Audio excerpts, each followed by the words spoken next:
All right, boys.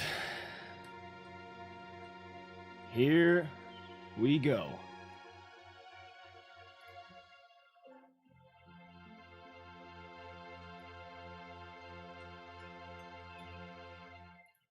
Today is a busy day. Got some character creation to go for new player Otto.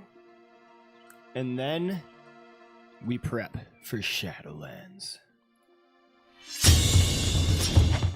So I'm just trying to get this going right now. Ugh. Let's see. I have off all freaking day today, which is going to be so nice. Not having to work for once. On a Monday. Got lots of stuff to do though. Not really. I mean, got this character, Otto. She wants to build a druid, so that'll be pretty fun to go through with her. She is completely new, joining the already made group. Where am I? Okay, let's go in here.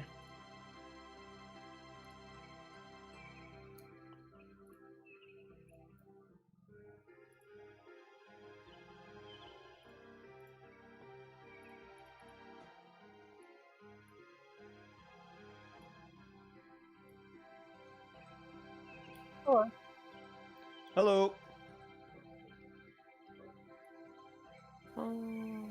Okay, so there we go.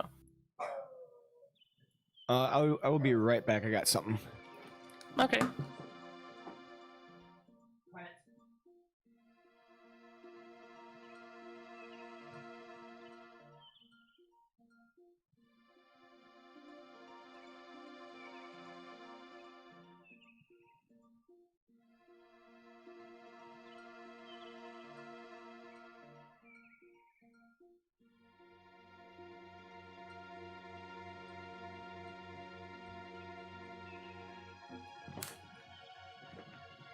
Okay, so need to get you in.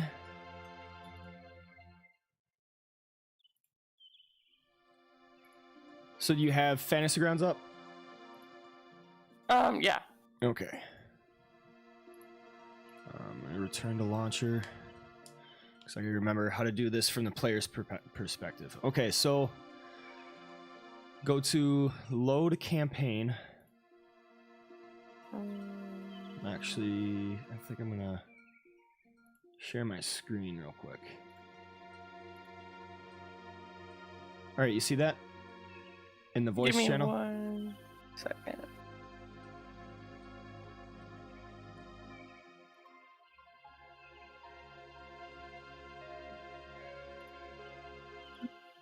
Do I have to download an app?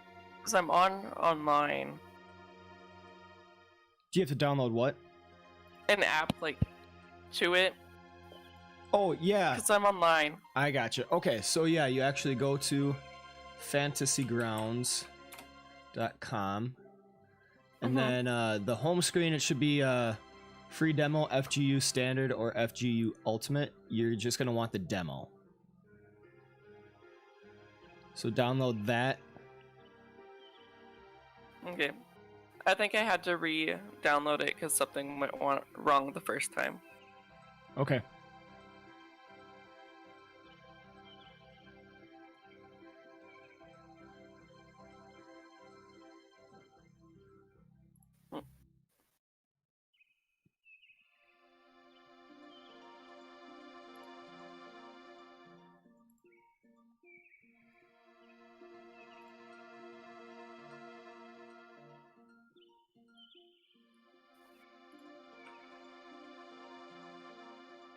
Okay, it should be launching right now.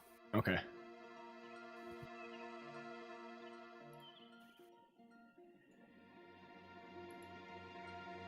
Yeah, buddy, useless. Almost. We're just creating characters. Because I found a new player to join the 5th edition campaign.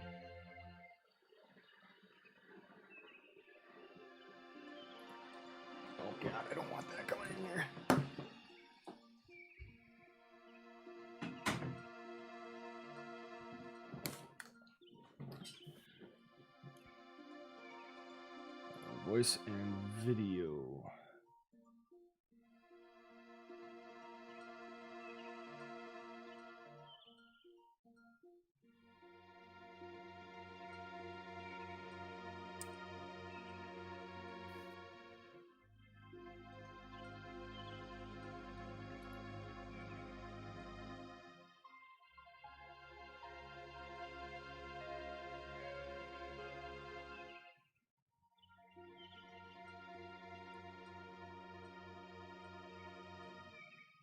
Keybinds, there it is.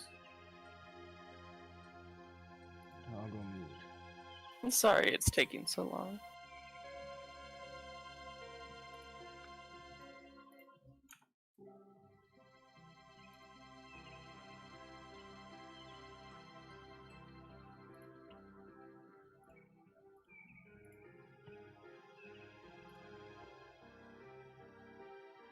Oh man. Alright. Gotta get this.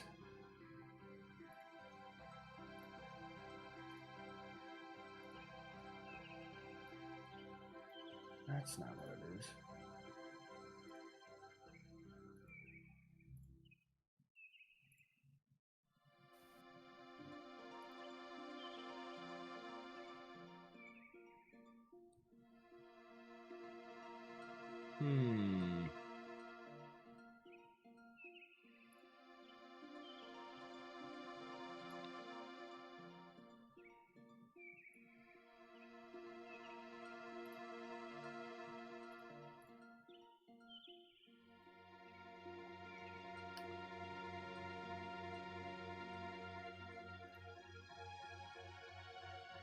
How much longer you got? It's on like 19 of 22 for updating. Okay. Oh, it's almost done. Sorry. Yep, no problem. So, when you go in, got to go to a specific screen on the updater, and then you have to search for my game. And I can definitely walk you through that.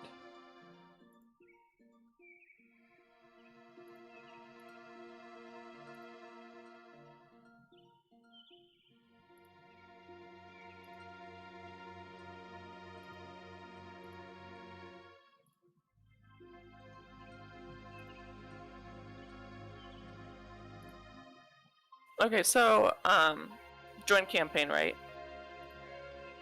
Yes, join campaign. Okay. And then It's the Tyranny of Dragons, isn't it? yes, so you can do the join by GM name. Type in Nomad 28, so NOMAD 28. Otherwise, scroll down until you find that name.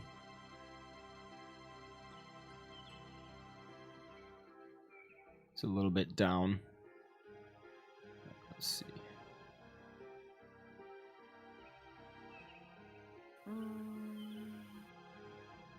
See the M's. There we go. Okay, I see it. So it's the Nomad 28 game, and it says Horde of the Dragon Queen to the right for the actual table I name. see it. Yep, got it. Go ahead and join Yeah. that.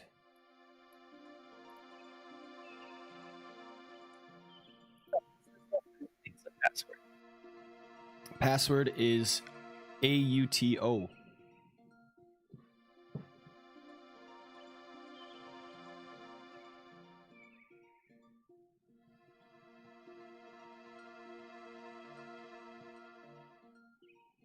Is it a capital A? Yes.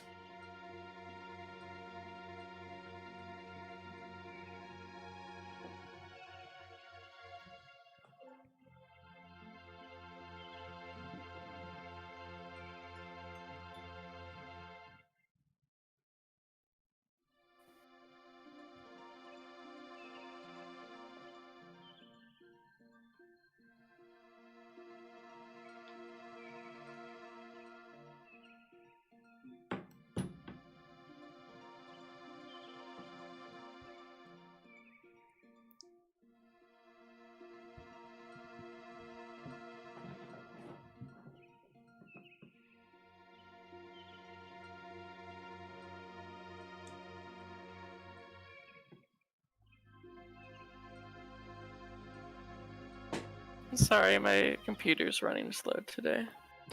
No worries. Is it logging you in? It's attempting resolved connection to server. Okay. Is what it says. So I don't know if I press cancel or just try it again, or... Maybe give it a little bit and then probably try again.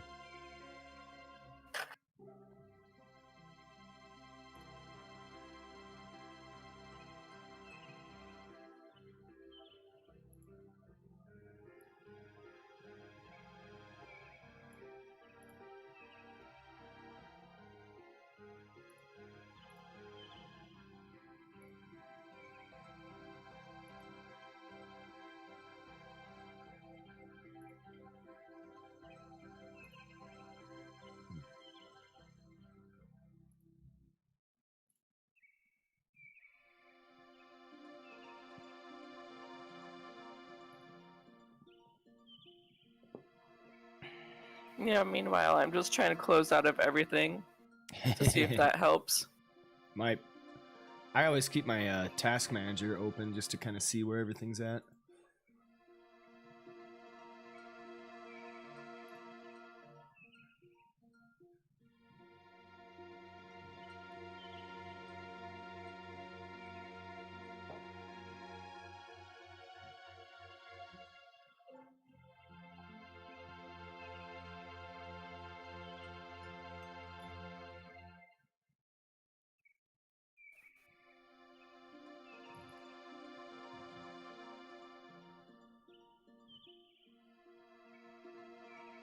I'll just try it again. Okay.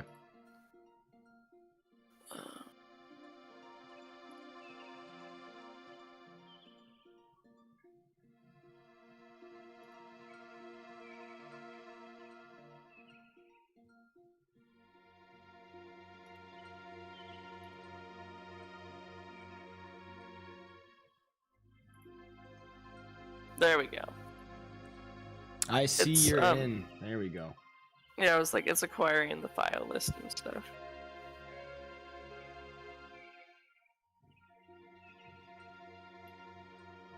Alright.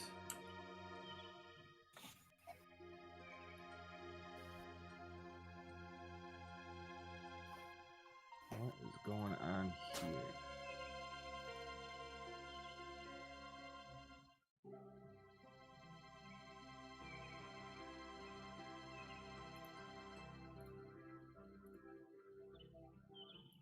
Huh. Okay. Alright, so should be able to see my screen on Discord, right? Because I'm sharing my screen to you. Yes. Okay, so you can kind of follow along. So, this is Fantasy Grounds. You can see on the right side, there's a lot of different tabs. On the top, you have the combat tracker. So this is really helpful. This is where we can do pretty much everything we need to. Has all of your characters as well as any other monsters out on the table on it. And then it gets initiative order, how many hit points your character has total, your temporary hit points, and how many wounds. And then there's a lot of other things. Just some real quick information. So like if you need to know a strength check, you can check it on there and everything. So definitely get familiar with the combat tracker. But we also have the party sheet, which is everybody that's in the party, and there's a bunch of different functions on there as well. There's a calendar. We really don't use the calendar. Colors. You can change the color of your dice using this, and I suggest that just so that we can kind of see who's rolling what, as well as whenever you do a pointer. So like on the map, you can click certain buttons. Man, I can't talk right now. Okay, so anyway, on the map, you can click certain buttons that will allow you to draw like an arrow or a circle to show a zone. Usually we'll use these, like if you cast Burning Hands, that will fan out in a certain area, and you can use a pointer that you draw to show where you're actually casting it. Oh, okay. Yep. Sorry, is there any way you could turn the music down a little bit? Okay, so if you go to Discord and you look Yeah. in the voice, you can right click on the bard and then change the user volume. Oh, I didn't know like if it was you or if it was the bard. Nope, There we go. it's the bard. Yep. Thank you. I was No like, problem. I Yeah. didn't know. Like sometimes it would get like loud and then I could barely hear you. Okay, I'm good. Okay, so if you change the colors, it'll change the color of those pointers as well. So that will help us see who's doing what. It has options, which don't really need to deal with this all that much. I probably have more functionality using this since I'm GM. But anyway, the plus minus are all the different modifiers. So like let's say you do an ability that deals damage on a miss, the damage is halved. You can just use this because it's got half right there. So you and like critical and max. Yep. You can use the modifiers. What's more important is the effects, that walking man icon. So these are all the different conditions that can be applied, and then we can also make custom ones. These I use a lot of because I tend to drop all the effects and everything. Anything that you need to do will typically be on your character sheet, so you won't have to worry. But these are good to know where they are. Okay. Other than that, down here, I have a bunch of tabs. You probably don't have as much. But if you go to PC, characters, these are all the different characters that we have. You can just click that plus sign, and we can start making your own character. Oh, okay. I don't know what race I want yet. That's fine. Because I was trying to figure that out based on what I get for, like, to add. Okay. Yeah, there's a lot class. Of different ways that people make characters. Like some people are really heavy into the story, so then they'll come up with a background that fits into their race and their class right away. I was reading. My boyfriend let me use his player's handbook. Okay. So I was just reading some of them, and I was just like, "Oh, this would kind of be cool, and this would kind of be cool," but I don't know what the full storyline is yet for what I'm going into. Yeah, gotcha. And we're definitely going to be going through all of that today. So I have all the available races, classes, and I'm pretty sure backgrounds as well. So you definitely have freedom for this character. Okay. But yeah, like when you're making characters, a lot of people might go really heavy in story. So then they'll pick race and class with their background in mind, and then like the ability scores and the powers and everything kind of come secondary. Or you could have like the power gamers, like I'm kind of a power gamer, so I definitely want to make a character that meshes well and maximizes the role. So like if I'm doing a damage dealer, if I pick a rogue, I want to pick a race that fits the rogue. Yeah, like that's what I'm trying to do is like pick a race that fits the druid, but also gives like wisdom modifiers. And I think the only one that I found so far was like human. Yeah. Okay. But I don't know any other ones. I have a lot more choices. We have. Okay, that's good. Yeah. Okay, we have Asimar.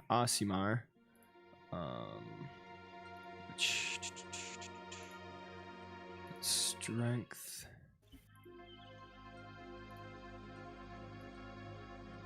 Because I was also looking at on D&D Beyond, it was like there was like different elements. There was like a water one and like a the Ganassi. And everything's open. I knew it started with a G. Yep, everything's open, so you're not limited. Like some campaigns will be limited to like whatever race is available in that setting. So like Ganassi are in Eberron, I think. Or wait, no, they might be in Forgotten Realms. But anyway, so let's say Kalashtar is a type of race that's only available in Eberron, but I let a guy play him here with just a few Kavits. Like it's not like a Kalashtar like it is in Eberron. It's more just a human that was possessed by a spirit here in Forgotten Realms. So I let him use it. Everything's open. Just takes a little bit of talking between you and I, me being the DM, to figure out a way to make it fit within the story. So Protector Aasimar has a wisdom increase of 1, as well as a charisma +2. Bugbear, Centaur, Changeling. What does Changeling got?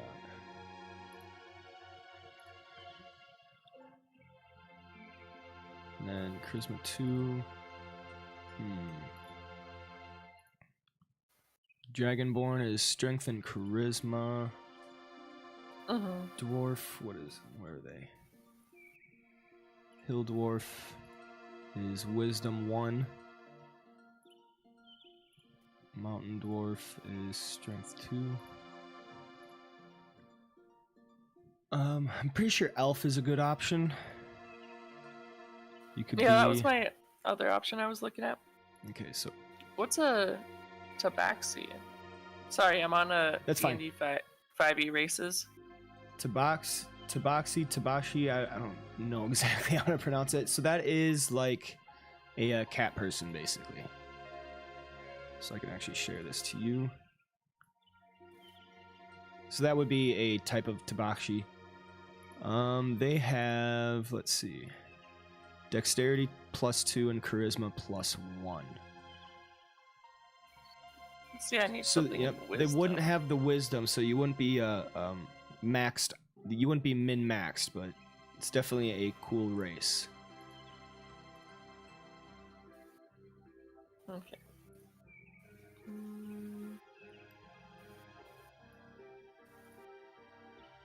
Okay, so elf is dexterity +2, and I think wood elf gets the +1.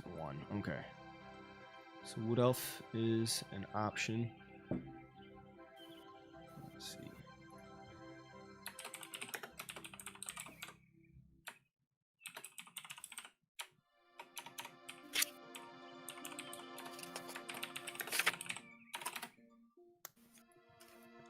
Then we have, let's see,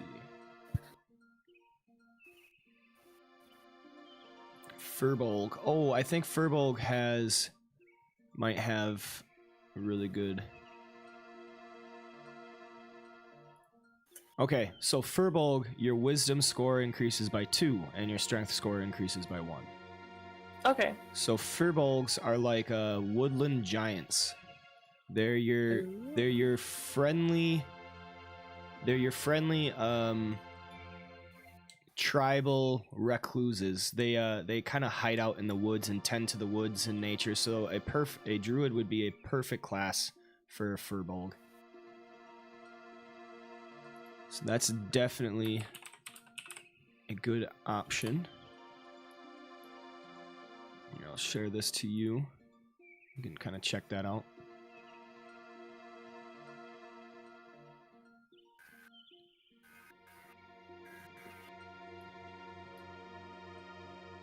I think gnomes might be one. A wood gnome. Intelligence, okay. Yeah, I'll probably do the Furbolg. Yeah? Okay. Furbolg.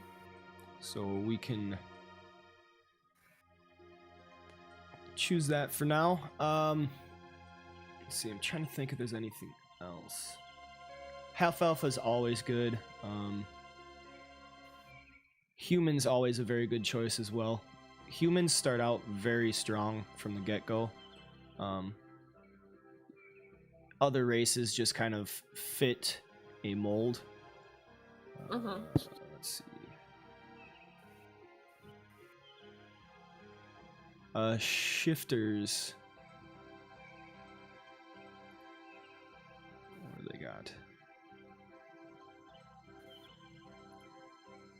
Dexterity.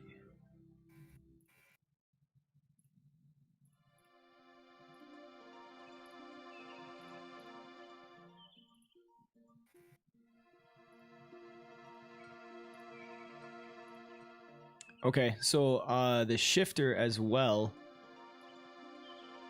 might be a little better because they have, you can pick the Wild Hunt subrace of shifter, which has a +2 to wisdom and a +1 to dexterity.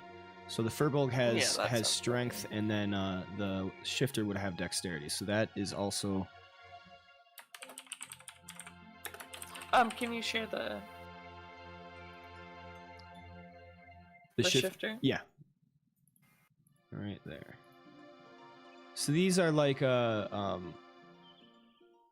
beast-like humanoids.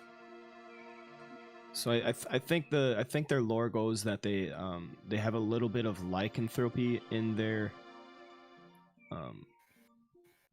backgrounds, in their lineage, and then they kind of just molded it into their own race. Oh. But you being Wild Hunt, you would have a few things specific for them. Which, if you look on the other tab on Shifter, there's the main tab, and then there's the other on the right side of that thing I shared, the subraces. Wild Hunt is the one that has the +2 to wisdom. And then you're a natural tracker. Mark the scent. So I would say Furbolg is probably more preserving nature and kindness and balance, whereas if you play a shifter, they might be more into like tracking down and being part of the wild. Just from like a flavor standpoint. But yeah, I think those are probably the min-max races for Druid. Yeah, I'll probably do the Wild Hunt shifter. Okay. Okay. So we need a background. So if you open up the backgrounds tab on the right side, it'll open up all these different options. So these are like a background for your character that kind of give you a reason to be adventuring, kind of. But for our purposes, we use it loosely to base your background. Excuse me. Where would background be again? I'm sorry. On the very right side of the screen where it has all those tabs. Mm-hmm. Mine is beneath items and right above feats. I'm not sure where yours would be. I have items, I don't have feats. Okay, maybe I need to allow you to have it. Oh, I think you don't have it.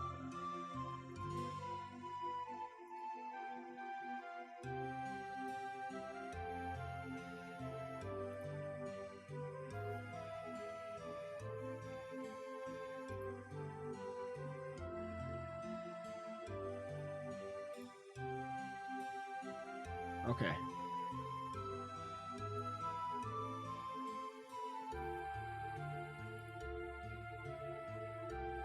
Oh, what did I just do? Oh no.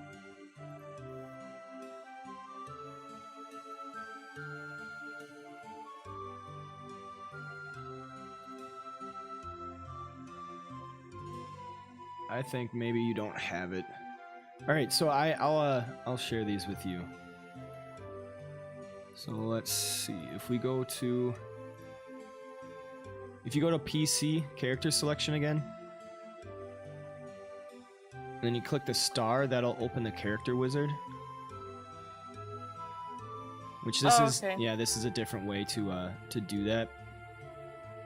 If you go all the way to the right to BKGD, that's your background. You can look through all those different ones and then pick one. It's a lot. So I think it would help if you let me know kind of what you're thinking for your character, and then I can narrow them down for you.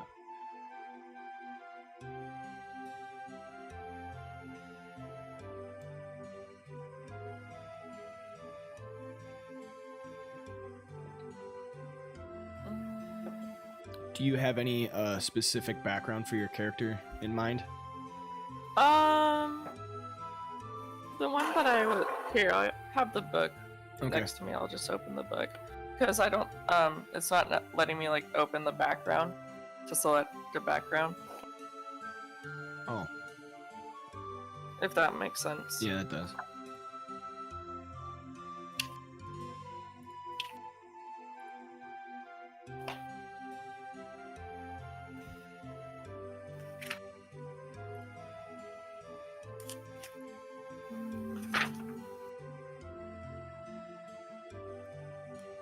Because there's Sage, where you spent years learning the lore of the multiverse. You scoured manuscripts, studied scrolls, and listened to the greatest experts on the subjects that interest you. Your efforts have made you a master in your fields of study. There's also Hermit, which is you lived in seclusion, either in a sheltered community such as a monastery or entirely alone for a formative part of your life. In your time apart from the clamor of society, you found quiet, solitude, and perhaps some of the answers you were looking for. Mm-hmm.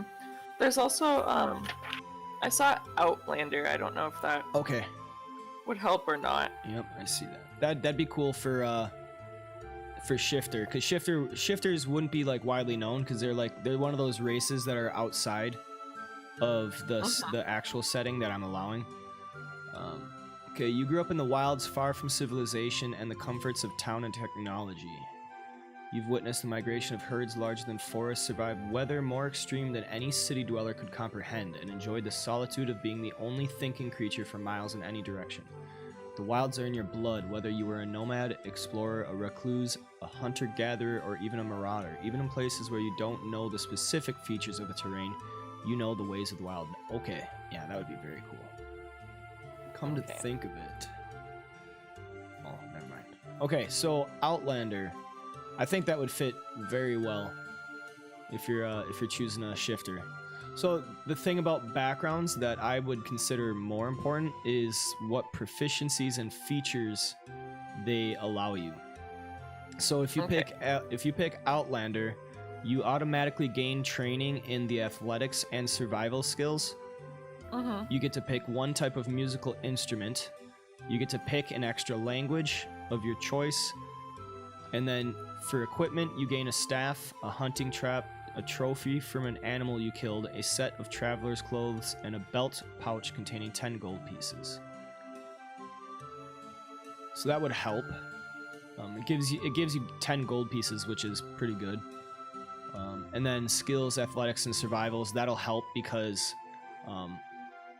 when you pick your class, you can pick from a class list, but I think you only get to pick like 2 skills generally, so you don't have to worry about picking athletics or survival because that'll be granted by your background. Then feature is Wanderer, so you have an excellent memory for maps and geography, and you can always recall the general layout of terrain, settlements, and other features around you. In addition, you can find food and fresh water for yourself and up to 5 other people each day, provided that the land offers berries, small game, water, and so forth. Okay, so that'll help like adventuring. Let's say we go into a dungeon and you guys have to leave.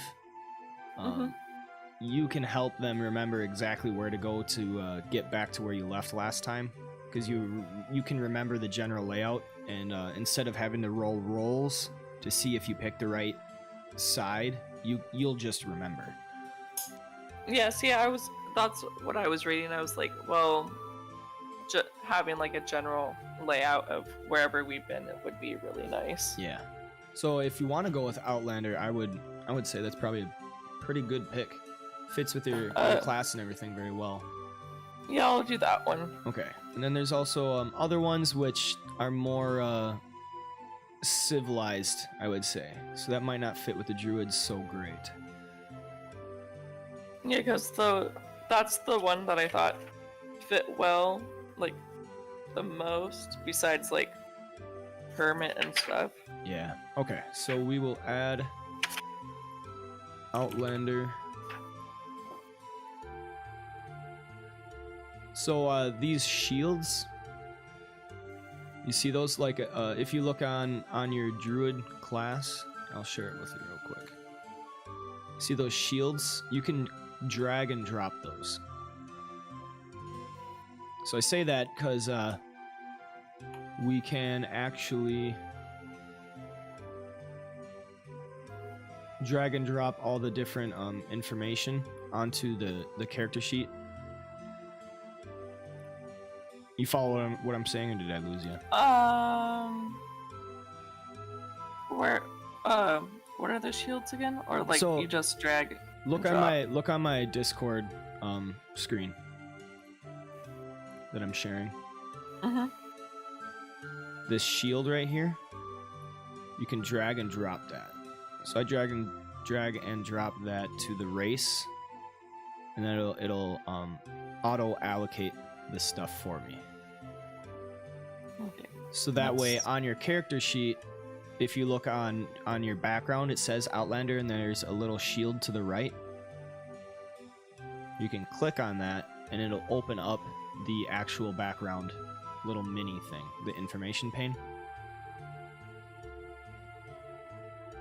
I don't know why it's not working.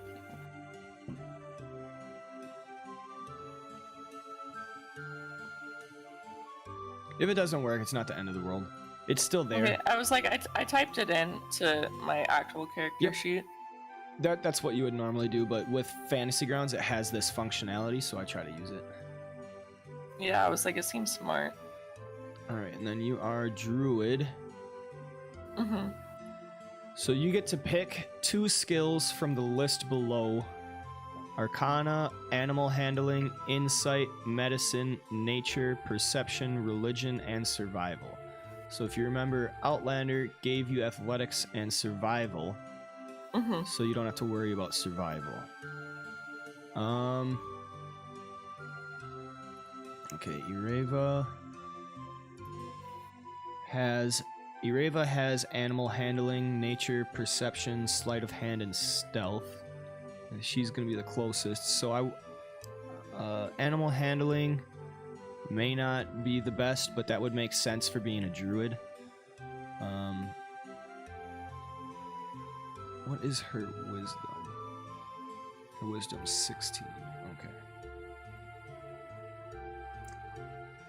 So actually, why don't we hold off on skills until we roll your ability scores? Okay. Okay, so what we did with this group was random scores. So the thing about random scores is you can either be totally OP or you can be underpowered. But the way I do them is we roll 7 scores and we pick the 6 best. So you drop the lowest of the 7. So all we need to do is look at the bottom left of the screen where it has all the dice. Yeah. The 6-sided dice, right click on it and click the 4X, and that'll pick up 4 dice, and when you drop them in the chat, it does it right there for you. So go ahead and get a few practice runs in. Yep, just like that. Oh, okay. So when you are ready to roll, let me know, and then we will count them off. Are you ready? Oh, yeah. Okay, go ahead And and you roll. just kind of like move them around and then like roll like that. Yep. Okay. Okay, are you ready? Yeah. Go ahead and start. First roll. Oops. I did it wrong. I forgot to hit 4. Okay, 11. Go ahead and roll.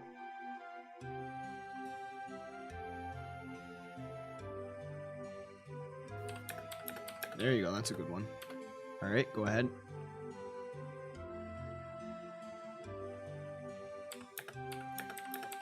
Okay.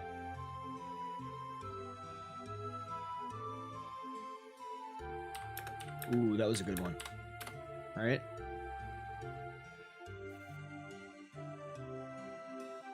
4, 5, 2, 1. 2 more. That was a good one. All right, roll once more. Okay. 3, 2, 3. Okay, so we got to drop the lowest score. So the first one is 9. I think that was Oh, yeah. Sorry. 13, 12, 15, 11, 15, and 9. Okay, so your scores are as follows. 9, 13, 12, 15, 11, 15, and 9. Not too bad. You got 2 15s. It's actually pretty damn good. So, lowest score being 9. You have 2 of those. So one will be... Yep. Just canceled off. Yep. Okay. So, we allocate these scores to your different ability scores. You being a druid, I'm pretty sure you're going to want wisdom to be your highest. Yeah. Is there a way I can change it, or do you change it for me? You can input these. You should be able to. And then how would I do that? Sorry. So on your character sheet, on the main tab, because there's all the different tabs on the right, you can see abilities, skills, and main. Main is the top one. On the very left, you see abilities. Underneath it has STR, DEX, CON. That's your strength, dexterity, and constitution. So all you would do is you would click on one of those. So we can click on wisdom and type in 15. Okay, I found it. Yep.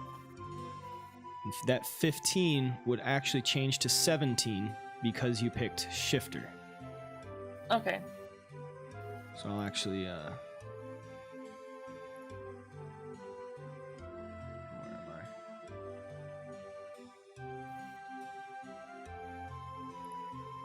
I? Okay. So I think you're gonna want wisdom as your highest score. What should that be followed by, though?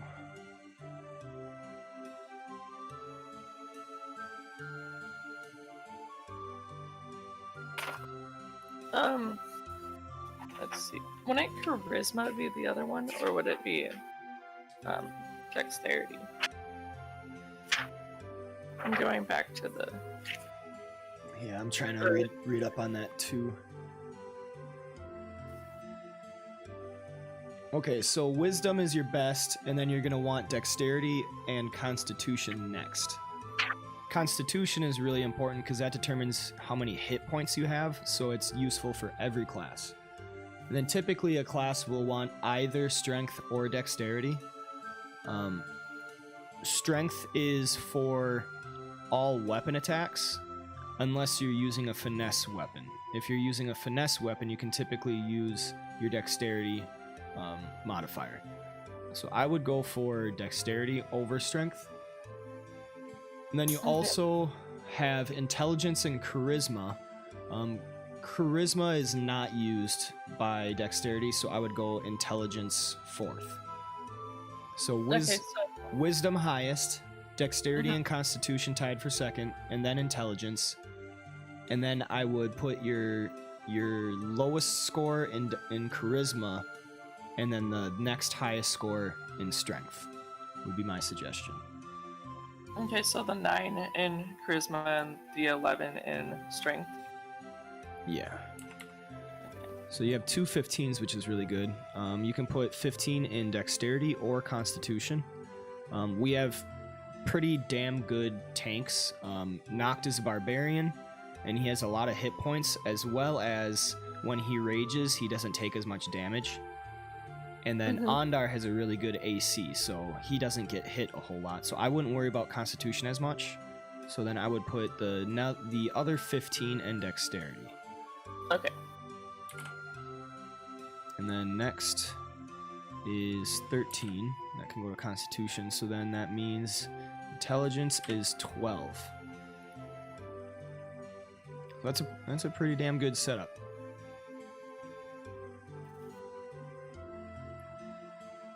Okay. Now I can pick the proficiencies. I think it had me do it in order to where I had to do the race, the stats, and then pick everything else. Yep. Are you still on the character builder? Yes. Oh, okay. Because I was doing it all on your other sheet. That's fine. 17, and then dexterity would be 16.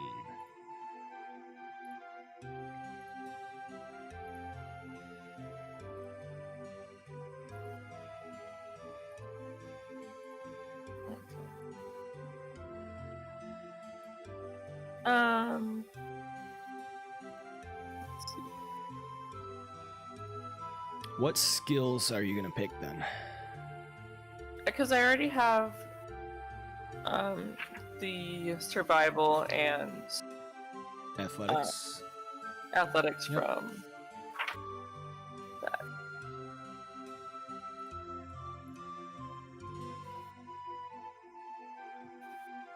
So we don't have Arcana, I don't think. Okay. Yeah, we don't have anyone that is trained in Arcana. We have Insight, I believe. Yeah, we have Insight. Medicine might be a good one. Yeah, Medicine would be a good one. Nature's taken. Perception's always a good trained skill to have. And we have Religion. Okay, because I was thinking of doing medicine when I was looking at stuff. I was like, because if they need somebody to heal, and I have like an herbalist kit, Yep. I think it was. Okay. So I was thinking of medicine because I don't know if anybody else has that. I don't think they do. I was looking through and I'm pretty sure they don't. Okay. And I know the cleric's gone, so. Alright, so Medicine for 1. And then, I don't know if I should do Arcana for the second one or Perception, but like that's the two Okay. I was in between, because I don't know if I have Survival from, I have Survival, yeah, I already have Survival. So the thing about skills is they are based off of your ability scores. So the higher your ability score, the higher the ability modifier, and then your skills are based off of that modifier. So what happens is you have your let's see, Perception is based off of Wisdom. Your ability modifier for Wisdom is +3. So whenever you do a Perception check, you add 3 to the roll. When you are trained in a skills, because this is what you're actually doing, you're choosing which skills you're trained in, you get to add your proficiency bonus, and your proficiency bonus right now is +2. So that would actually be a +5 whenever you do a Perception check. I should probably pick that. Alright, Perception it is. I feel like that would help everyone. Yeah, definitely. And then I could just, I don't know if it's metagaming, but like what I perceive, and then I could just tell people what I perceive. Yep, that's exactly what happens. Okay.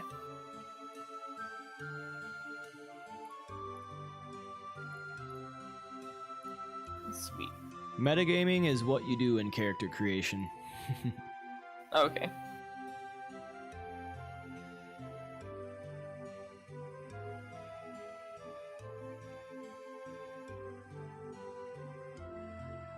Alright, what else do we need? Do you have a name in mind? Let's do a name generator.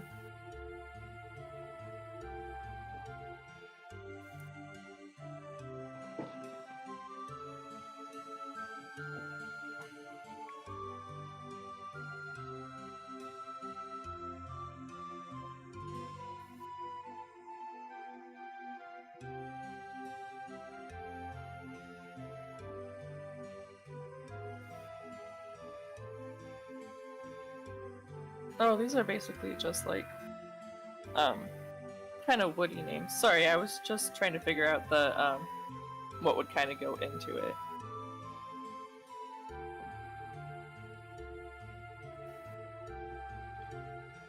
The shifter tooltip has some names on it as well.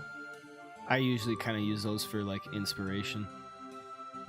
Let's see. Shifter names. Shifters have no language of their own and often live in blended communities. As such, shifter names typically overlap with the names of other cultures in their region. Many shifters prefer to keep their personal names for their friends and use wandering names with strangers. These are usually tied to an obvious physical or personality trait. So like the wandering names could be something like Badger, Bear, Cat, Fang, Grace, Grim, Moon, Rain, Red, Scar, Stripe, Swift, Whiskers, or Wolf. So that's kind of cool. And then since you are a wild hunt shifter, you come from a lineage of hunting creatures. So any type of creature that hunts, you would probably have some physical features close to. So if we're thinking of roleplay flavor, you know, maybe you come from a family of wolves or something. Yeah, that would be kind of cool.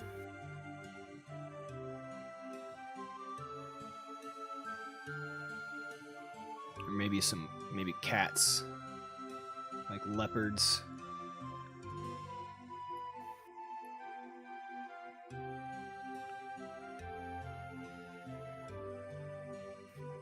Kind of sucks because they don't like have a photo image of a shifter. Maybe I can find one, show it to you.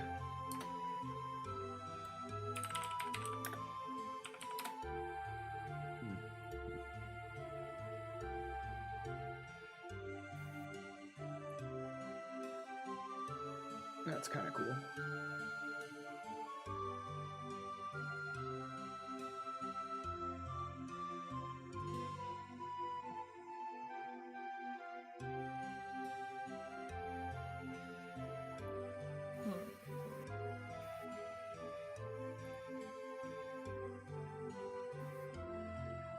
I'll probably just do Sky and then think of a random last name. Okay. Because what I've been doing is like, just looking up random names, and it's just basically like, oh, Ice, Robin, like certain things that you would normally find. Oh, that'd be cool. Just like around. that'd be cool if like you came from a lineage of like eagles or something. Because eagles hunt. Hawks, That's true. Hawks and something. That'd be cool. Skyhawk hat. Yeah. I'll just use or Hawkeye. Hawkeye? Yeah, That that's would be perfect. That would be perfect. I'll do that. That would be Hawkeye? Okay. Yeah, I'll just do that. That's awesome. Sky Breeze could also be another one. Just something like that. But yeah, just Hawkeye Okay. would be pretty good. Let's see. I think we're good for that. Skills.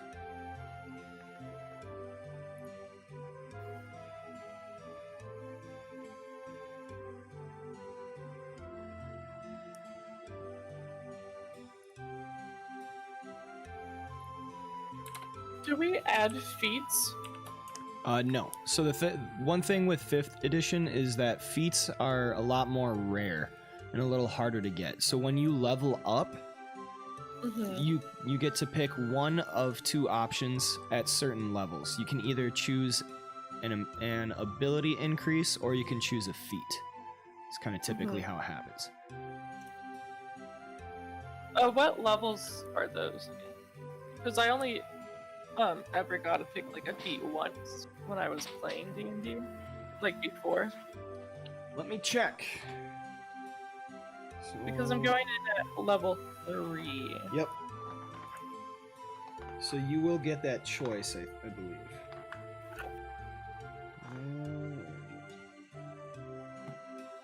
3 is 900.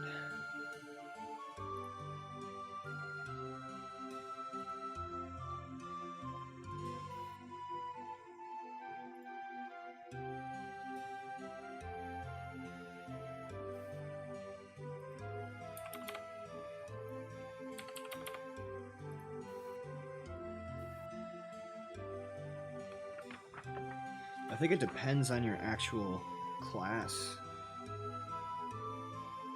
Okay. Bard, Druid. Where is Druid? There it is.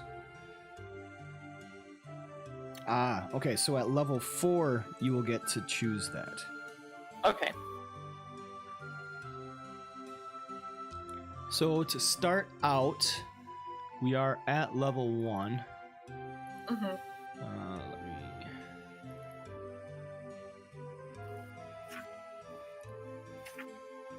So we get to pick some spell casting.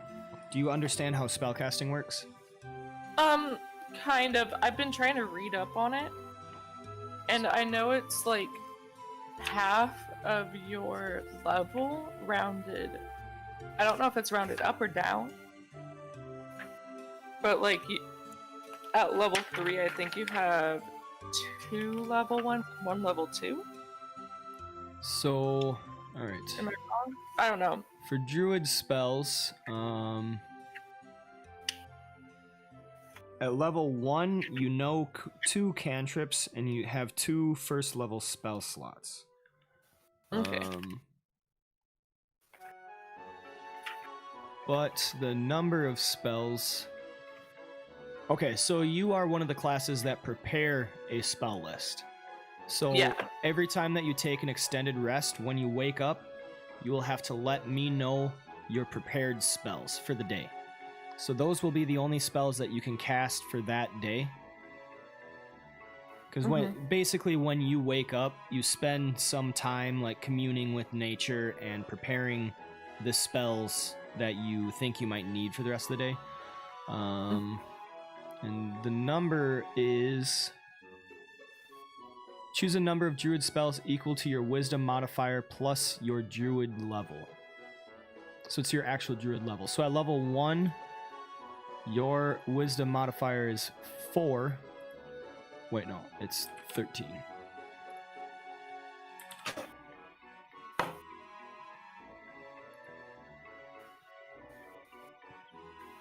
So 3 plus 1 is 4. So you get to prepare a total number of 4 spells every day at level 1. And these are leveled spells, which are different than cantrips. Cantrips are 0 level spells, so you just have these available at all times. You can cast them as many times as you want, and they don't take up a spell slot. Your prepared list will be all the leveled spells. So at level 1, you can only cast first level spells because that's the only type of spell slot you have. You have 2 of them. So the cool thing about being a class that can prepare spells is every time you wake up, you get to pick new spells. So that's pretty cool. Yep, what I would do is I would keep a list of all the spells that you find useful, and then every day you just pick 4 among that list. It's definitely a lot to undertake, so I would try to keep that list small. Yeah. Plus... Well, I was thinking of Cure Wounds for 1. Okay. Like, definitely. I don't know what the other ones do, is the thing. Okay, so... Druid spells... actually, I'll open this up.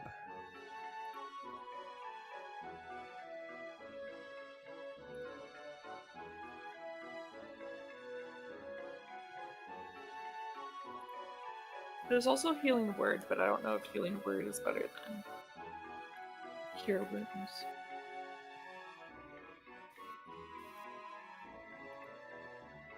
This actually might be better on the character creator, or the wizard. So I think these spells have everything available.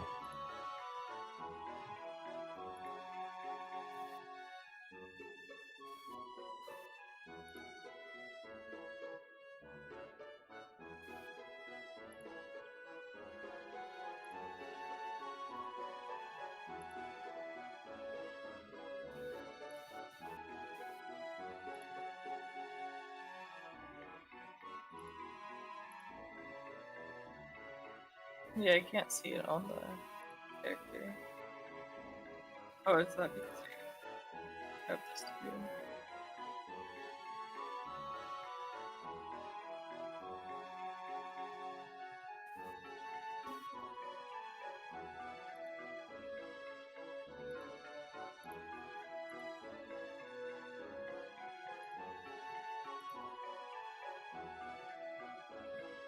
Okay.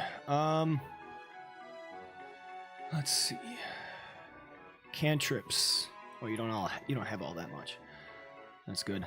So Shillelagh is a really good cantrip to have because you get to cast it as a bonus action, so it doesn't take your action. Plus, it aids your melee capabilities. Okay. So what it does is it imbues your weapon with nature's power. It allows you to use your spellcasting ability instead of strength for the attack and damage rolls of melee attacks. Oh, that's good. Yep, so since your strength is kind of dumped, this will help you a lot, because if you get in melee range, you're not going to spellcast. I was like, whoa. You're not going to take a penalty for that, because you're going to be able to use your willpower modifier. So I would suggest Shillelagh. Okay.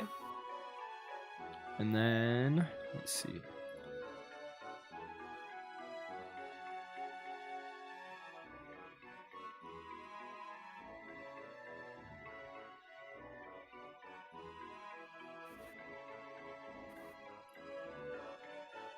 And then you're kind of, are you planning on going more damage, healing, or aiding your allies?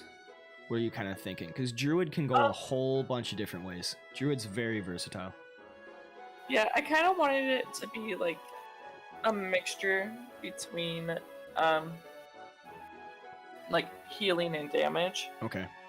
Like kind of like versatile in those areas. Okay.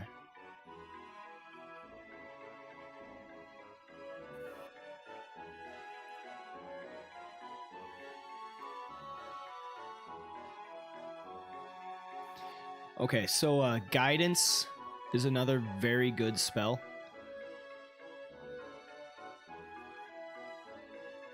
So what this does is you can touch a creature to allow them a bonus on an ability check of their choice. So once before the spell ends, the target can roll a d4 and add the number rolled to one ability check of its choice. So like if there's a really intense negotiation where you have to persuade a duke to open the gate or something like that, you can use Guidance to aid whoever is talking with the duke to increase your chances of success. Okay. It is one use though, but it's a cantrip, so you can do it as many times as you want. Guidance is probably a good one. Okay, so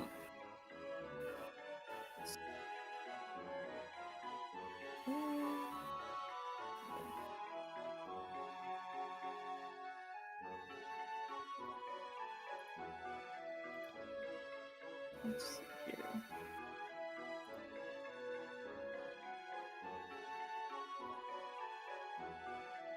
Ooh, Primal Savagery is pretty good. It has a 1d10 acid damage.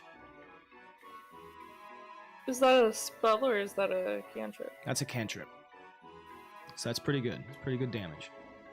Oh, I see it. What I kind of, just me personally, what I kind of like to do is I like to pick some damage for cantrips, because you can always cast them up, which adds more damage. Plus, the leveled spells tend to have more utility. Yeah. So like there's a level 1 spell called Jump, I think. Yeah. And Jump doubles your the creature's jump distance is tripled. And that's a utility, but that's a leveled spell. And you can only pick so many leveled spells.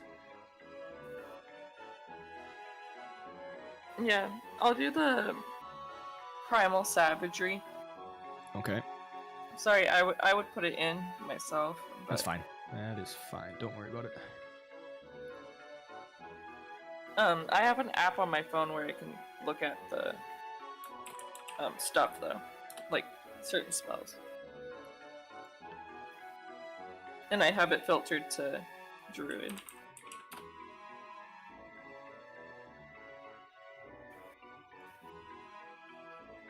Okay.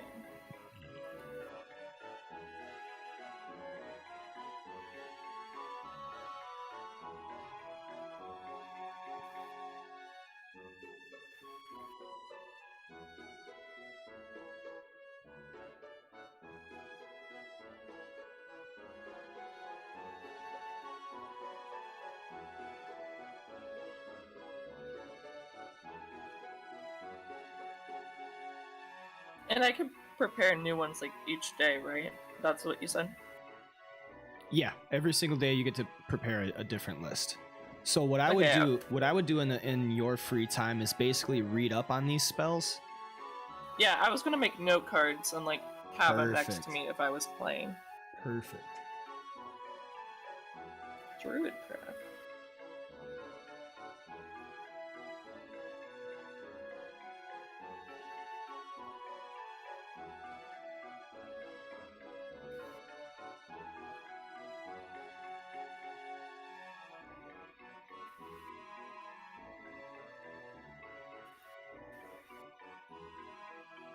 Okay, so did you want guidance, by the way, or no? Yeah. Okay. I'm looking up resistance as well. So you touch one willing creature. Once before the spell ends, the target can roll a d4 and add the number rolled to one saving throw of its choice. So this is kind of like guidance, except it helps your party dodge attacks. Because a lot of 5e with the spells is it forces a creature to make a saving throw instead of actually making an attack. Oh, okay. Oh, you only get 2 cantrips. Yeah. Okay, so you're only going to be able to pick 2 from this list. At level 1 or? At level 1. And then you're going up to level 3. I'm just doing it one level at a time so we can kind of learn as we go, you know what I mean? That's smart. So, I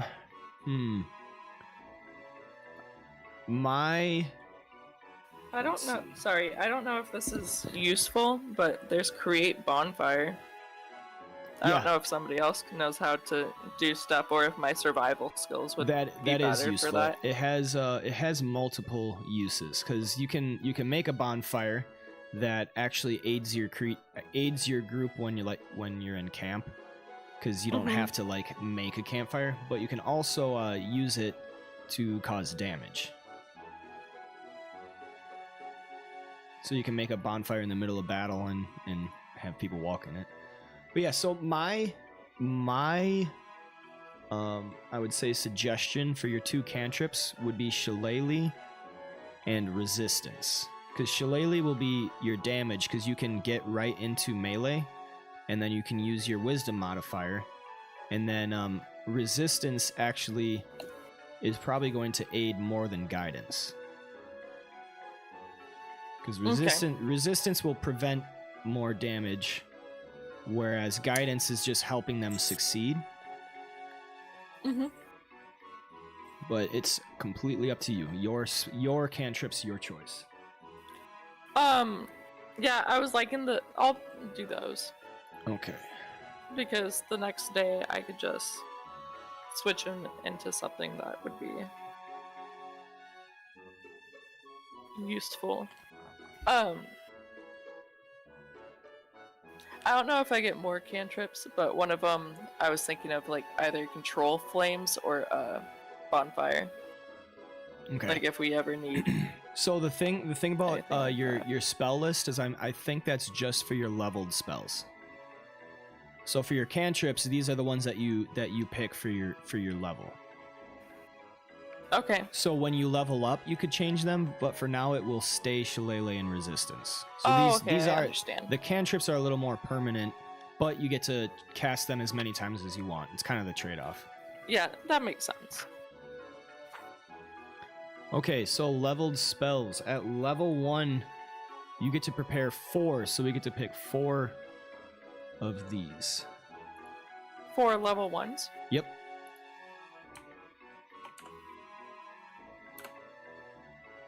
Okay.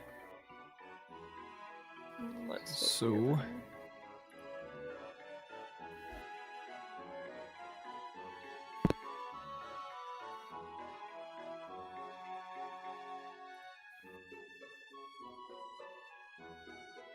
and you said you wanted Cure Wounds? Yeah. Okay. For some healing properties.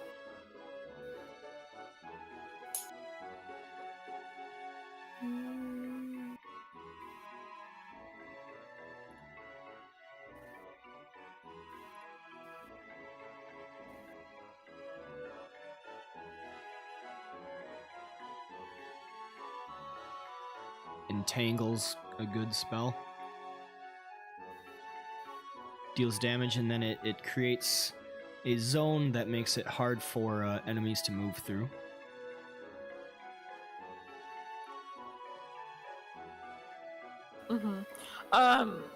Is Cure Wounds or Healing Word better for healing? I would say depends on how you plan to play. So if you want to play from range, Healing Word would be better. If you plan on sticking to melee, I would say Cure Wounds, because Cure Wounds you have to touch them. Healing Word you can just cast from range.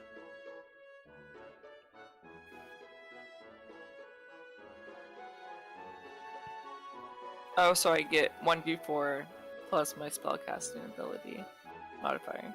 That's wisdom, right? Yes. Okay. Actually, I'll do Healing Word instead of Cure Wounds. Okay. Yeah. That way I could be, like, off to the side. Mm-hmm.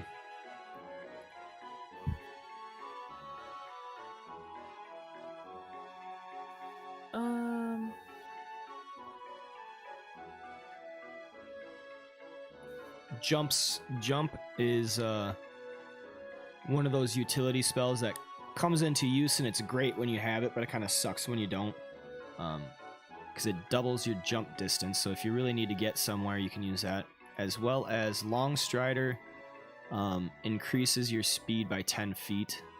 So Long Strider's a good utility if you're thinking along those lines.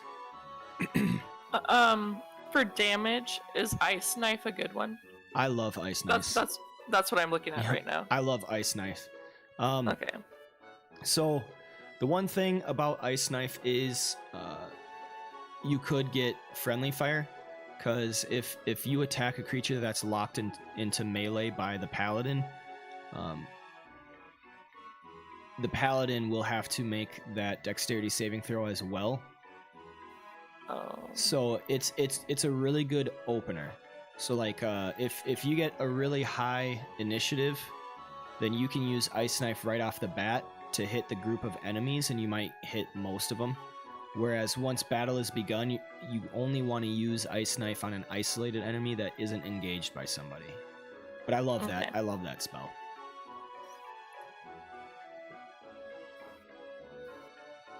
So I have Thunderwave is also a very good spell, because if you don't want to be in melee, you can use Thunderwave. You can use Thunderwave to force the creatures away from you.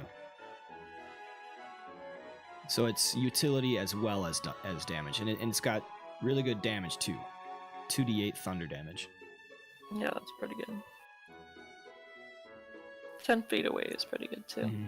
And then Goodberry is a good utility that people probably wouldn't really realize, but like let's say you're traveling through a desert and you can't find any food. You're a druid. You'll just make a good berry, and the whole party is good. But yeah, so 4 choices. Okay. You got some choices there.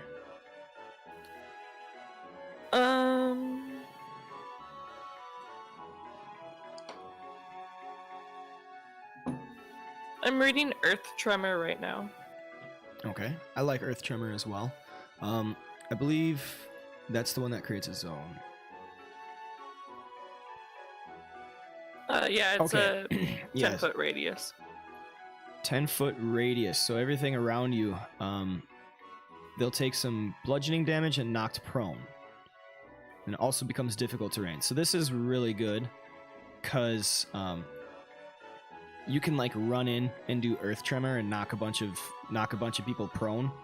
And when they are prone, any melee attack has advantage against them. So yeah, I'll do that. Yep, that'll allow your paladin and barbarian to run in and just wreak havoc. Awesome. Yeah, I'll do that. Okay, so I got Healing Word and Earth Tremor. And then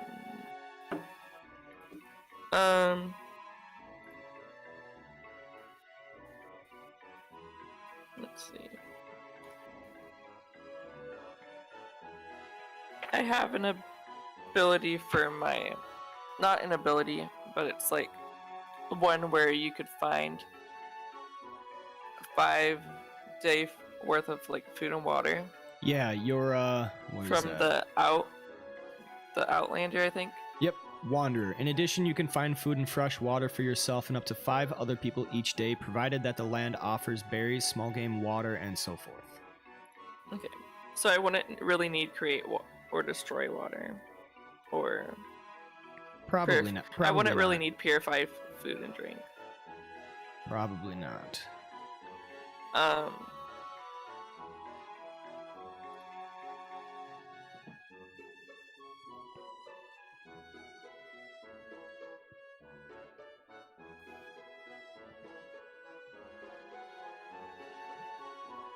Yeah, no, I wouldn't really need that.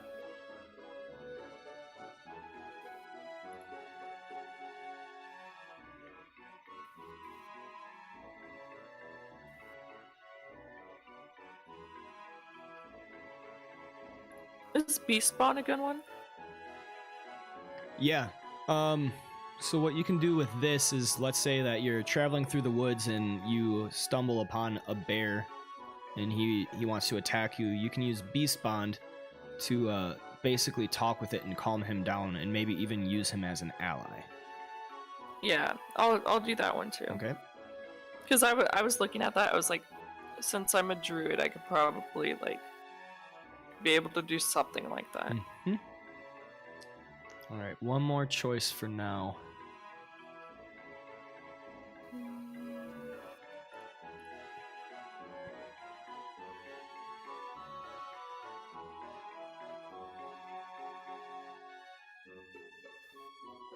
Actually, that makes me think of something. Well, it's between Animal Friendship and Beast Spawn. That's for the one that I just picked, because it's both kind of the same thing, but the other one's 24 hours and a range of 30 feet. The other one's only like 10 minutes of concentration.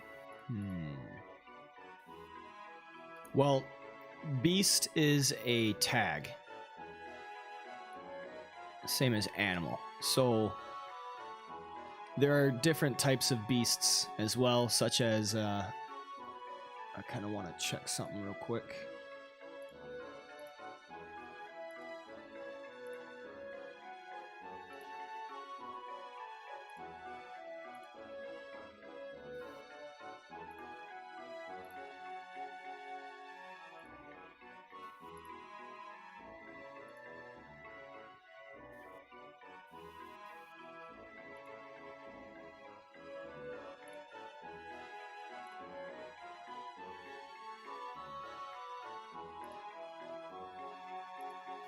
Oh, never mind. Some creatures that you'll find are beasts, that count as like an encounter. So like you might do battle with the creature that has the beast tag on it. Mm-hmm. So therefore you could actually use Beast Bond to neutralize that creature in the encounter. Whereas Animal Friendship won't, because that's specific for animals. Okay. Or that's never mind, that says Beast too.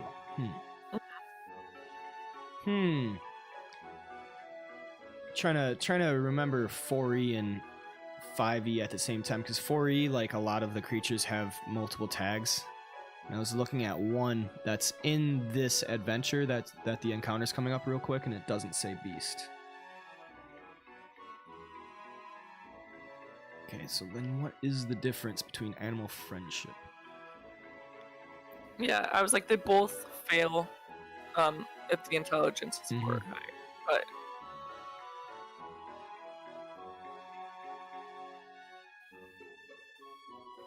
okay, so here's the big difference. Animal Friendship charms the creature. So it's like a magical effect. Whereas Beast Bond is more just a natural telepathic link that you make with them.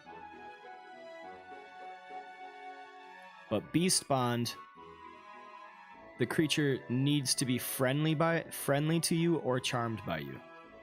So Animal Friendship you can do even if they're hostile, whereas Beast Bond you can only do if they're friendly to you or charmed by you.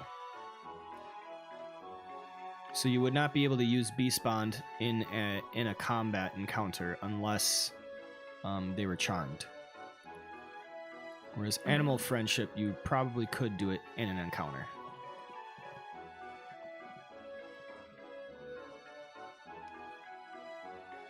And then if I have Beast Bomb, like if they're charmed or something, the beast gains advantage on attack rolls against any creature within 5 feet of you that I can see. Mm-hmm. So what you could do is you could use like Animal Friendship to charm them, and then you could use Beast Bond on that animal. But that would be using up 2 level slots. I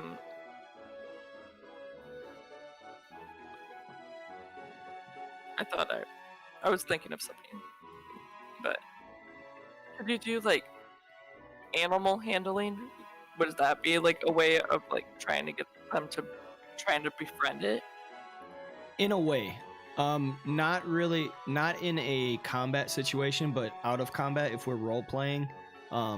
Let's say like you find a squirrel and you don't want it to run away from you or whatever. Like you as a druid could use animal handling to behave in a way that the squirrel doesn't become frightened, and then you might be able to befriend it. Here, let me see something real quick.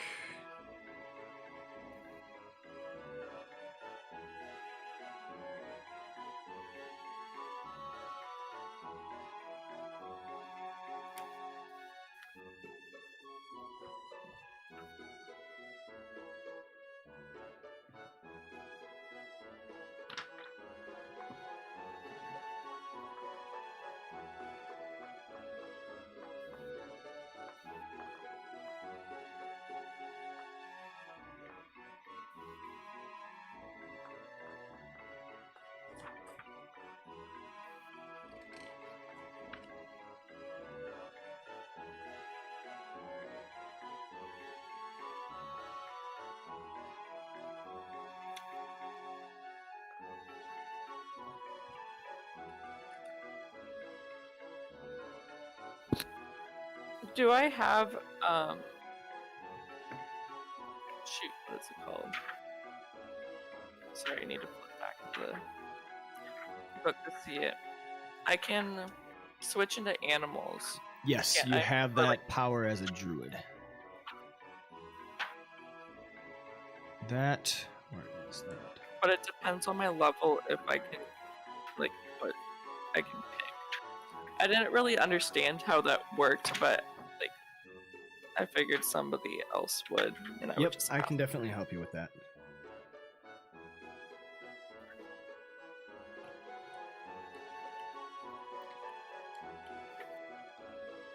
So you get that at level 2, so we will definitely get to that. Animal handling.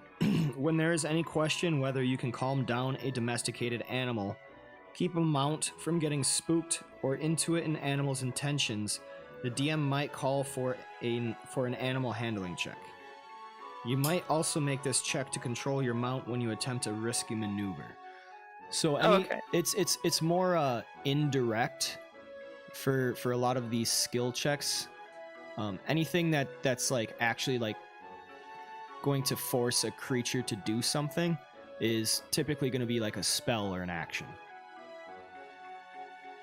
So though animal handling is useful, it's more in a broader scope than anything specific. Okay. For the ones that I'll have prepared for the level 1, because I forgot that I can change them, I'll just do animal friendship and bee spawn. Okay. Because I forgot like is it short rest or only long rest? Long rest. Okay. All right. So I think that kind of, because I feel like that would be very useful if we see something that has a beast. Yep. Okay, so if we look on your abilities tab, it has a couple things there. Let's see.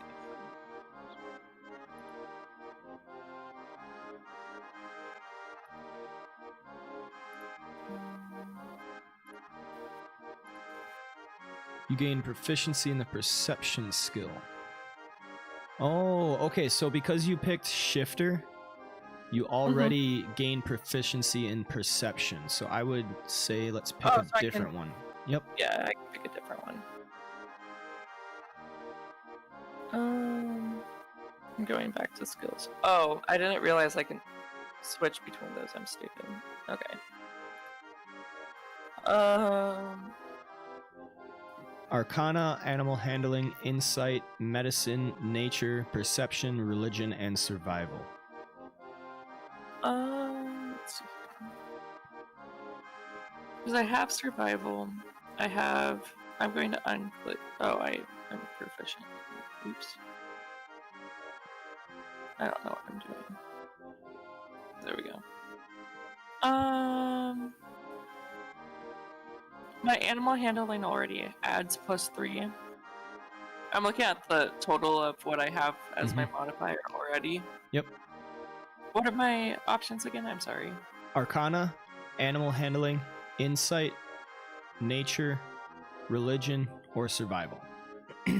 And then also pay attention to which stat is used, because your wisdom's your highest, so any skill that you pick that's based off of wisdom is going to be maximizing. Whereas let's say if you pick something that's intelligence, it'll still be useful, but it's not using your ability strengths. Okay, so I want to do something that's wisdom, which is either animal handling, insight. You said insight, right? Yep, insight's good. Insight is like if you're in a negotiation with some dude and you're wondering if he's lying, you can roll an insight check to see if you can figure out if he's lying or not. Okay, I'll do insight because animal handling I already kind of have like spells like that. Okay. So I'll do I did it for me. I did insight. Yep. We got that. Okay. Mark the scent. As a bonus action, you can mark one creature you can see within 10 feet of you. Until the end of your next long rest, your proficiency bonus is doubled for any ability check you make to find the marked creature. What is that for? It's another ability. Just I'm seeing if there's any ones that I need to change. Add. Yeah. You gain proficiency in the survival skill. Tracker shifting.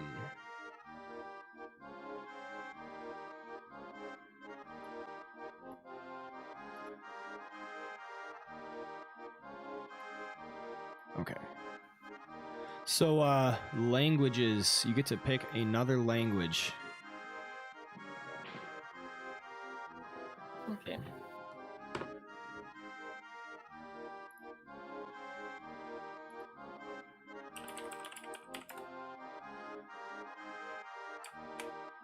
Oh, I can't look at them.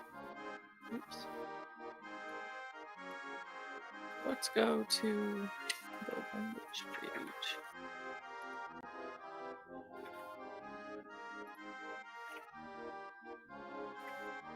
All right. Primordial, Aquan, Elvish, Celestial, Infernal, Gnomish. There's a whole bunch. Mm-hmm.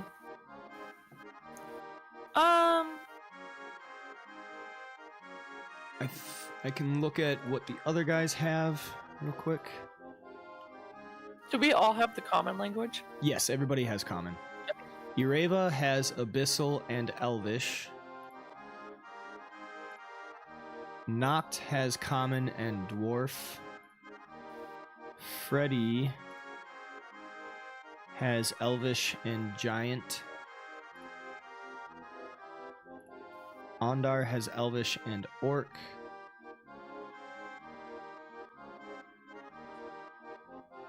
I don't think anyone has goblin. Let's see. Sylvan's good. Sylvan is like the Feywild. That would fit with Druid perfectly because trees speak Sylvan.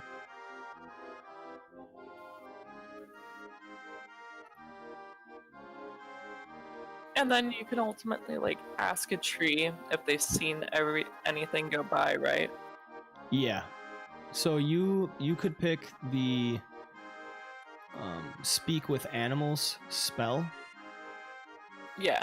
Or else beast bond is that telepathic link with a beast, but that doesn't work with what do you call it? That doesn't work with trees, but you have something. You know Druidic, the secret language of druids. And you can speak the language and use it to leave hidden messages. You and others who know this language. Okay, so that's not.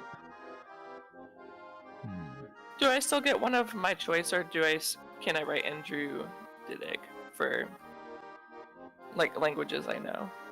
You still get one of your choice. Okay. Yep, that's perfect. I just added Druidic on there.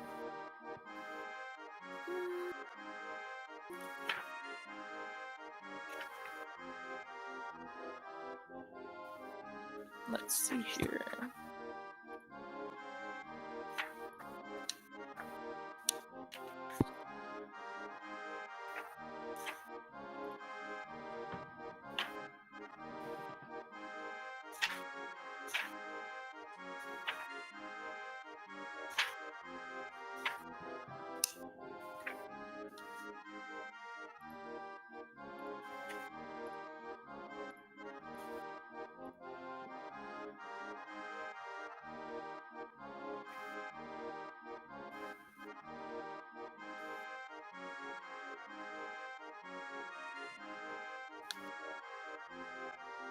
I'll do the tree. Okay. Because everyone else basically has everything else. Yeah. Sylvan it is. Let's see. I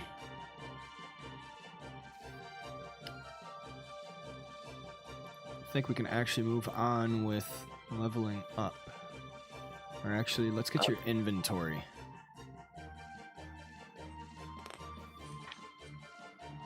So you get to start with a wooden shield or any simple weapon.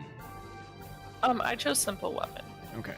So then that would be a club, dagger, dart, javelin, mace, quarterstaff, scimitar, sickle, sling, or spear. Actually, I think scimitar is a martial weapon.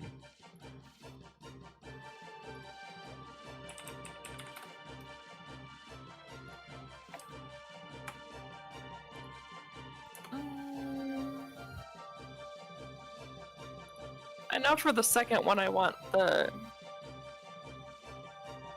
sword it's given to me. It gives me like an option between the sword and the... So I know I want that. Okay. And then melee.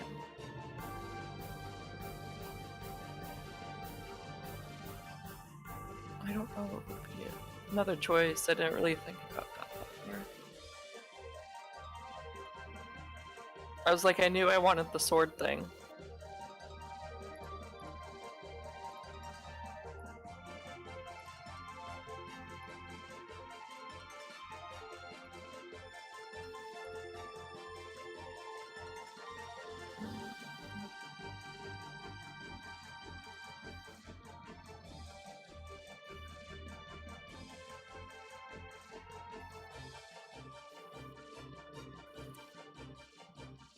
It's a just simple weapon or simple melee weapon? Just simple weapon. It can be ranged.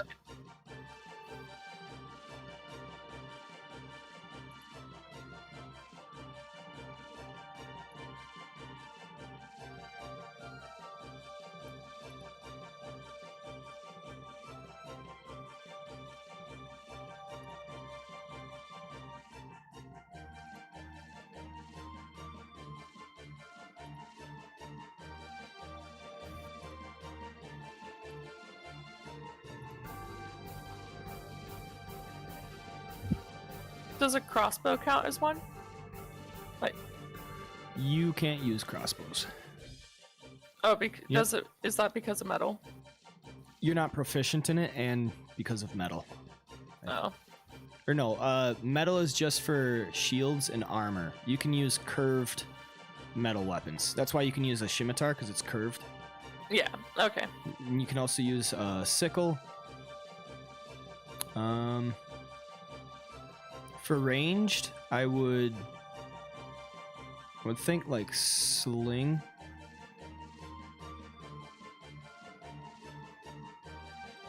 It might not be a bad idea to use a shield because you have a scimitar, which can be one-handed finesse. So if you have a shield, that'll increase your armor class.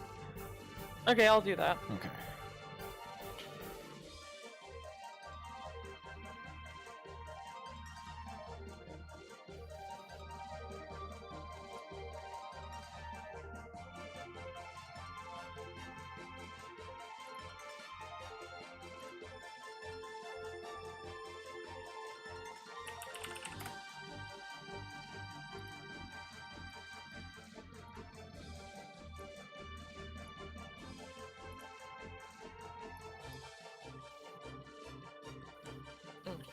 Alright, and then leather armor, an explorer's pack, and a druidic focus.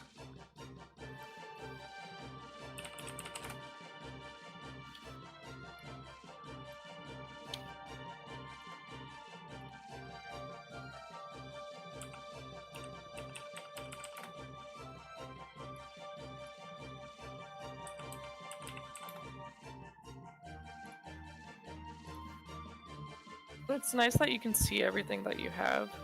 Yeah. It's pretty great. I love Fantasy Grounds. Yeah, no, you sent an update, like a video of an update, and I was like, this is cooler than I thought it was. Yeah. Okay, mess kit is in the backpack.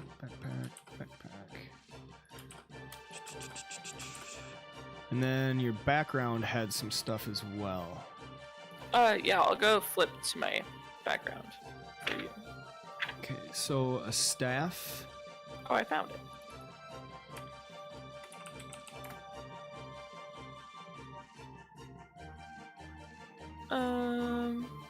A hunting trap, a trophy from an animal I killed, and then a set of traveler's clothes and a belt containing 10 gold GP.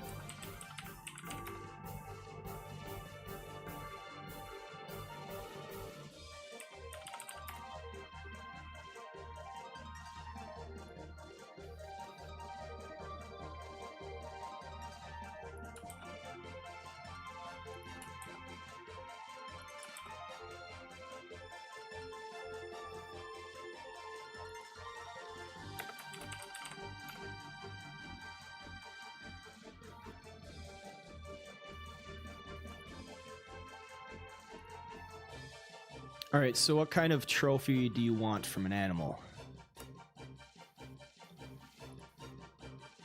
What animals would be in my area? Bears, wolves, badgers, deer. Kind of your typical game.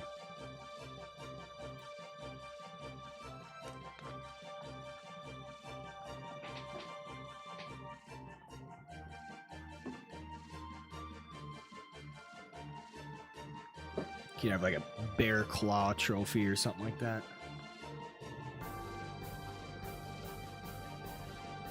Like a badger tail, I don't know. Or a hawk because you're Hawkeye. Yeah. You could have like a hawk's beak or something like that, or like an eagle talon. Yeah, can I have an eagle talon, but as a necklace? All right. See, what I normally wear is like a little crystal necklace. So like I was going to try to incorporate that or some sort of necklace. Yep, you can definitely get that. It's just like something little, but I figured as a druid I would find some sort of stone somewhere. I don't know.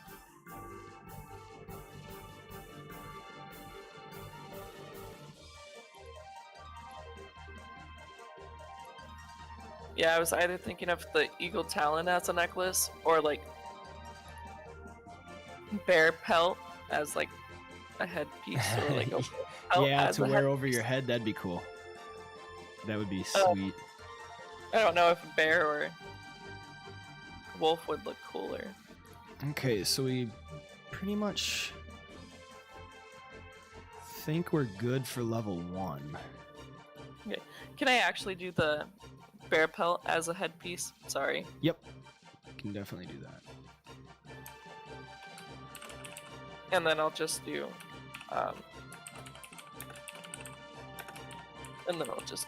like my necklace that I usually wear. Okay. Later. Let's see.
Do we do origin? Like, not necessarily roll, but roll if you want to. What is that? So, like, in the book, it's like, oh, your origin is like forester, trapper, homesteader, guide. Oh, I see. Yeah, okay, we can get to that. You don't have to roll, you can just pick. Okay.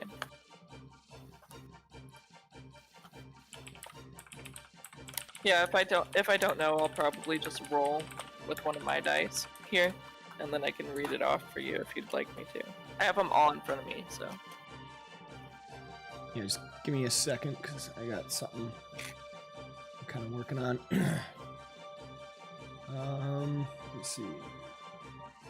Advantage check.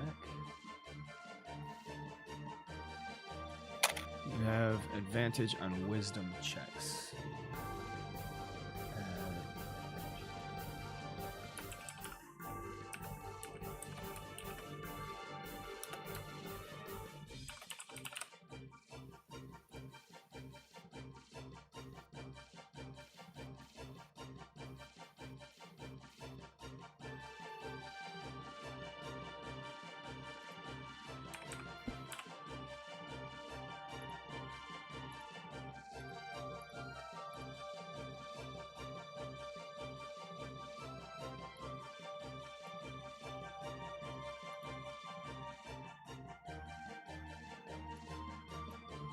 One minute, okay.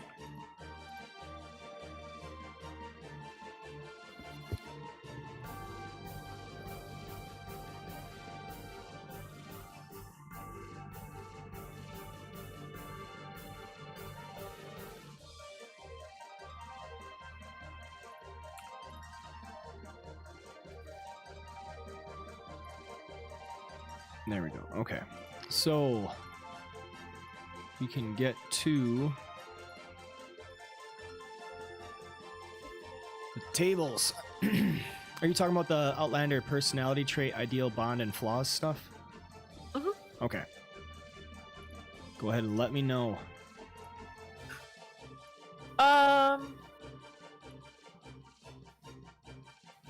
Let's see here.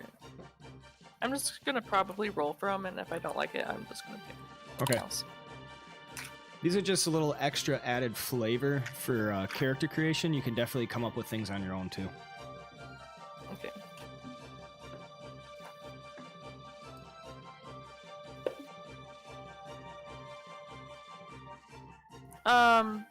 So my origin is a bounty hunter. Is what it says that I rolled. But I don't know if that would necessarily go with. Okay. Well, because you could do that. That would fit in with your shifter. So like you could be a druid that hunts like poachers or something like that. So like you find out. Okay, that makes sense. Yeah, you find out about like certain people that are doing stuff they shouldn't be in the forest, and then you go out and hunt them, and then bring them to justice or something. Yeah, that sounds cool. That sounds like something I would do.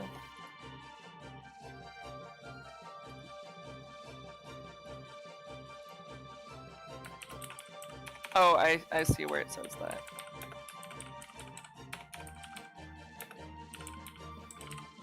All right.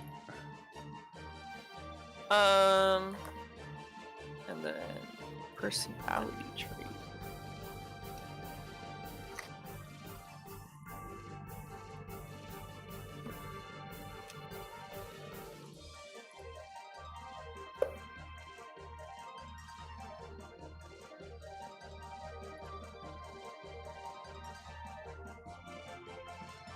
Can I pick multiple? Yeah. Okay. So, one was that I was raised by wolves. Okay. Or, I feel like the bird would have been different, like raised by, since my name's Hawkeye. Yeah, you could say you were raised by like giant eagle or something. Yeah. Okay.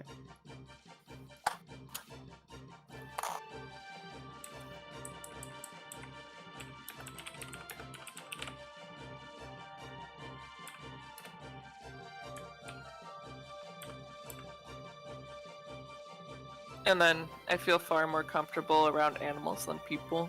Okay. That makes sense because like I'm a bounty hunter, so like I still don't like people that much. you have an excuse justified by society to hunt them down now. Exactly.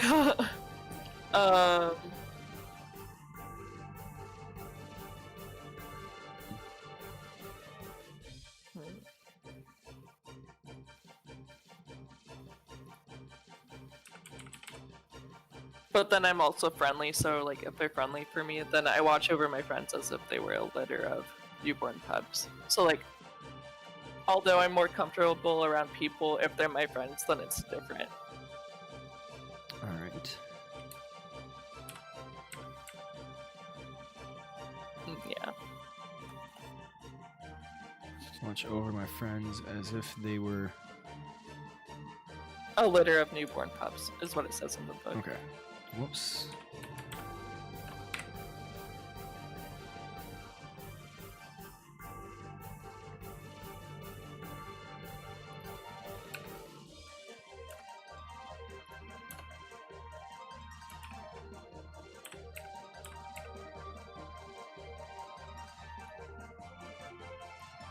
There we go. All right. What about ideals?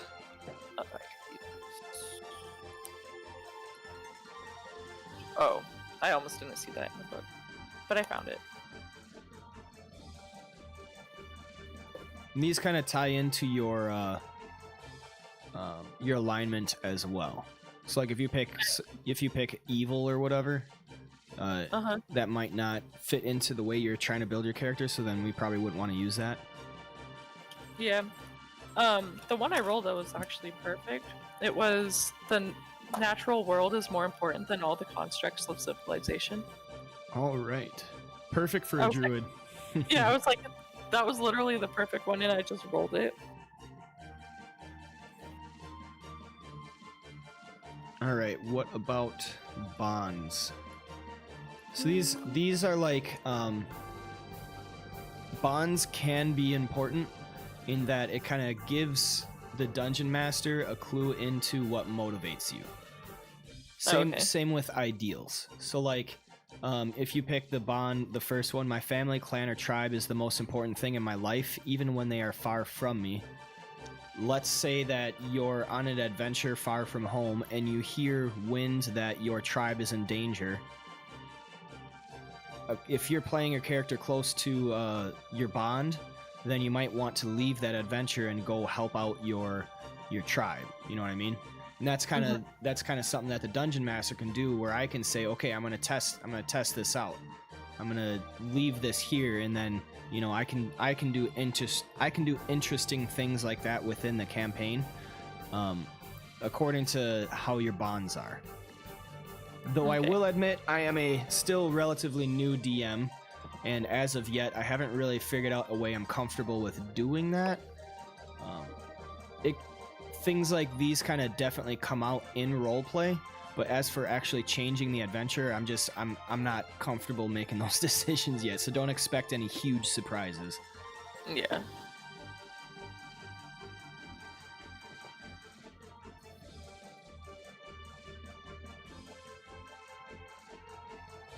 I like that third one. I will bring terrible wrath down.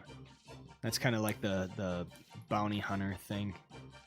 Maybe, yeah, I like that one. Maybe like your home was like ravaged by civilization, and that's kind of why you turned into a bounty hunter. Yeah, I like that one, and I also like the fifth one of a coming disaster, and we'll do anything to prevent it. So it kind of ties in with the third one. I like that. I like that a lot. Okay, so let's.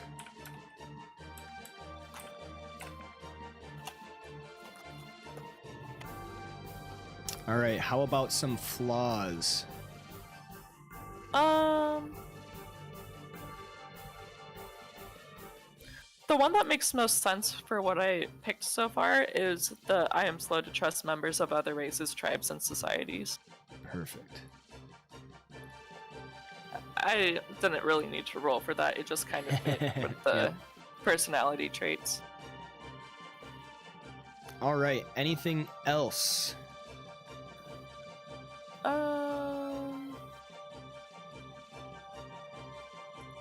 Oh, like the gender, age, weight thing.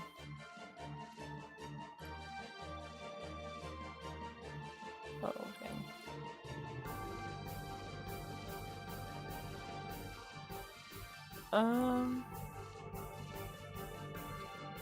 Compared to everyone else, how like tall and hefty are they? Since I'm a medium size. So let's see. You're a shifter. And then I don't know. Might be a little shorter than average human height. Age is like they don't have it on their character sheets, but I would say they're all like on the maybe younger side, like early 20s.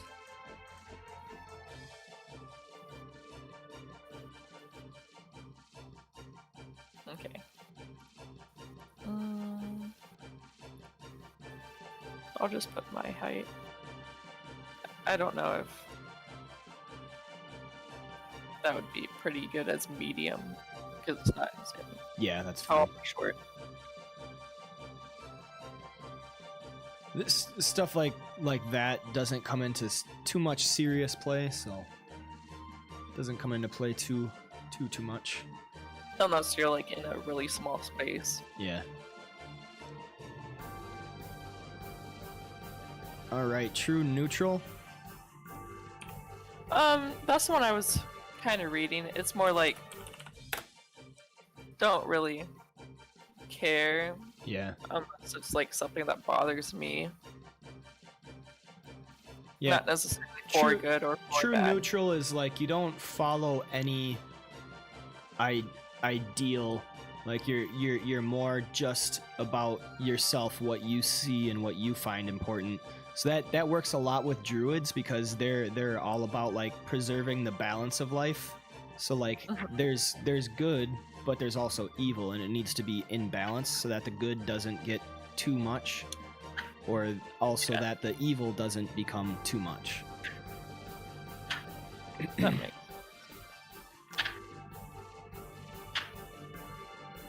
We can get to deity later. Let's see. I think we got everything pretty much fleshed out for now. And then if you find a character portrait that you would like to be used, go ahead and submit that to me in Discord, and I can get that on. Would I just like send you a picture? Yeah. Or... Go ahead, just send me a picture. I'll just pick a pick something. I'll pick this for now. All right, so we can level up. And then I'll just put appearance in later. Okay, so what subclass specialization were you thinking? You have a lot of options. My suggestion is kind of keep it simple. Come on. So let's see.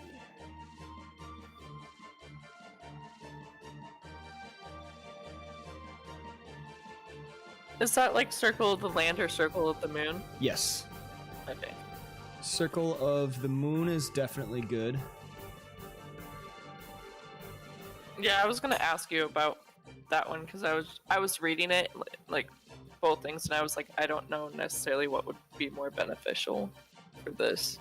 Okay, so I personally like Circle of the Stars. It's got both good damage output and healing, as well as a built-in support mechanic, the Cosmic Omen. Circle of Stars is good.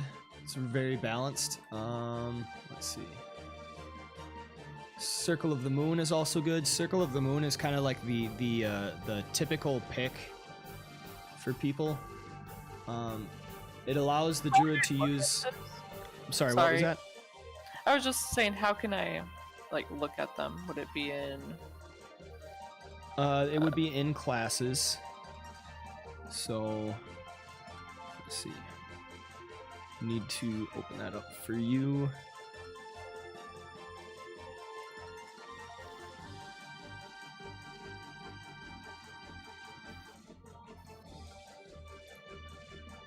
So you got all those different these different records you can look through, the subclasses.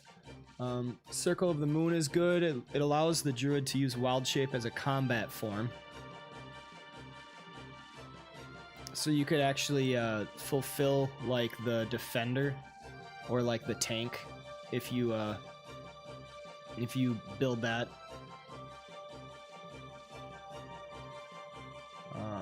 Let's see. Circle of Spores is pretty powerful, but Circle of Spores is definitely I would think a little bit more advanced.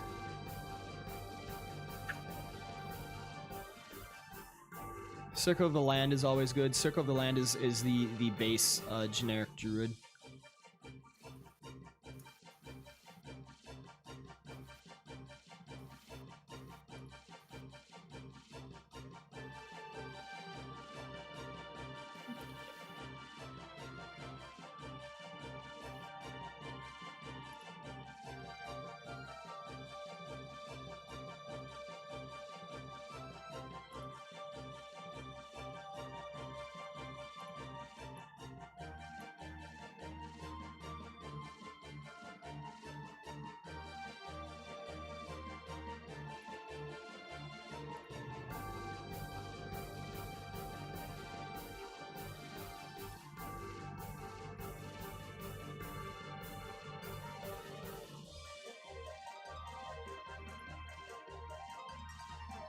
For Circle of Land, would I have to pick Arctic Coast, Desert, Forest, Grassland, Mountain, Swamp, or Underdark?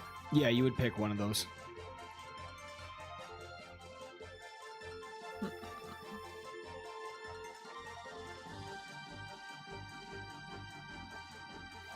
Because what I was thinking about earlier is like, I assumed that we're going in caves and stuff. It's a very good assumption. So I could be a spider at level 3. Okay. Because it's not flying ability or swimming ability. Mm-hmm. But I don't know. That would be like Underdark, but I don't know if I could do that outside of that or not.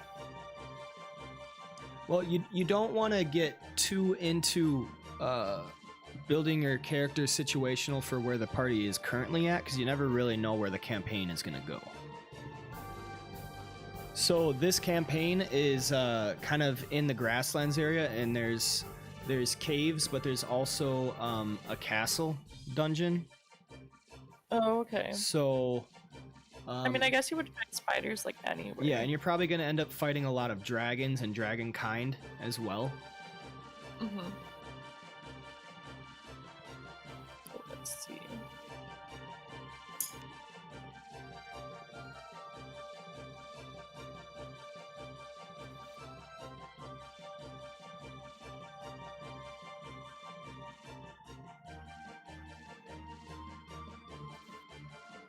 Circle of Wildfire. I'm reading the RPG bot because I didn't hear some of these. Okay. Like some of these aren't in the book. It's only Circle of Land and Circle of Moon in the book. Because I have Xanathar's Guide and Tasha's Cauldron, so I have access to all of them. Okay. I would have a Wildfire Spirit as a pet.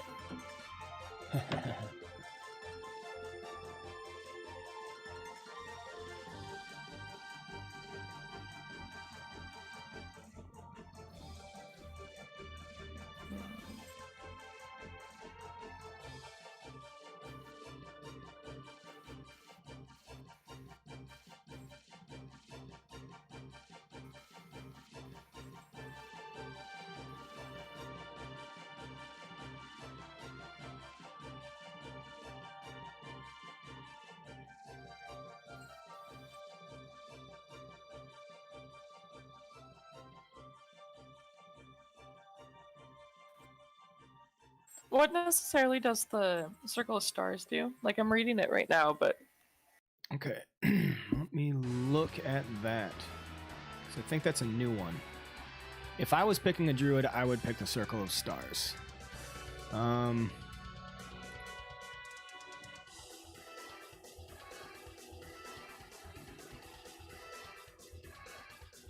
Let's see.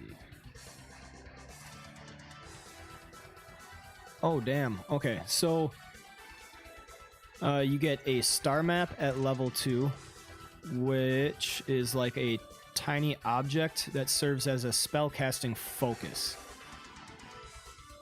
While holding the map, you have these benefits. You know the guidance cantrip, so you never have to pick guidance as part of your cantrips because it's built into the class. And you have the guiding... Oh, that's nice. Yep, you have the guiding bolt spell prepared. It counts as a druid spell for you, but doesn't count against the number of spells you can have prepared. So basically, you get Guiding Bolt as an extra prepared spell. Like a free spell? Yep, and you can cast it without expending a spell slot. Oh, nice. Mm-hmm. And then, Starry Form. As a bonus action, you can expend a use of your Wild Shape feature to take on a starry form rather than transferring into a beast.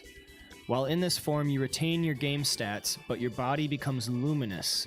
Your joints glimmer like stars, and glowing lines connect them as on a star chart.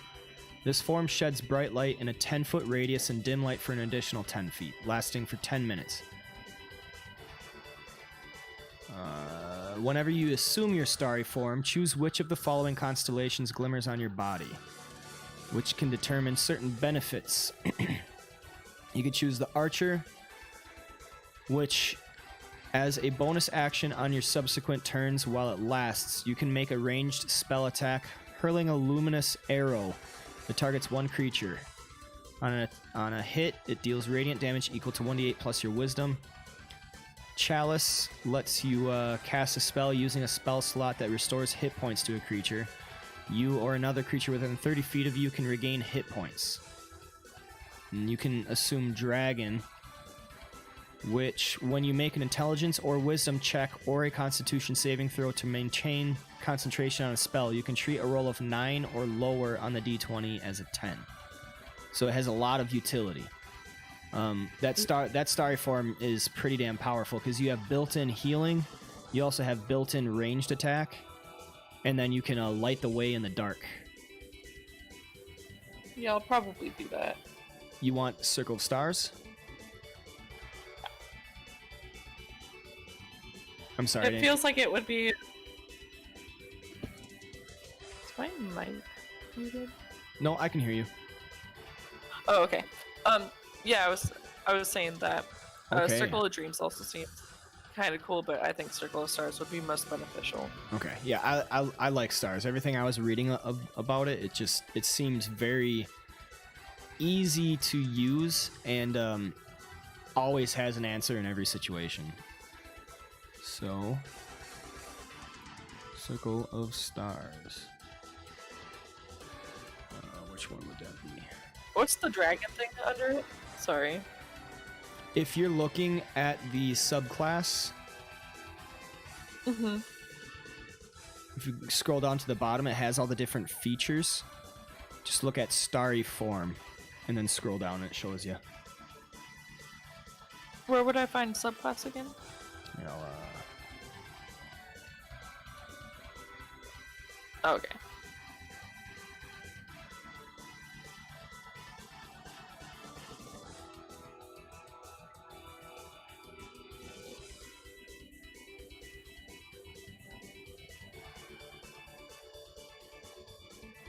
And do I have to pick one of those features, or could I go between them?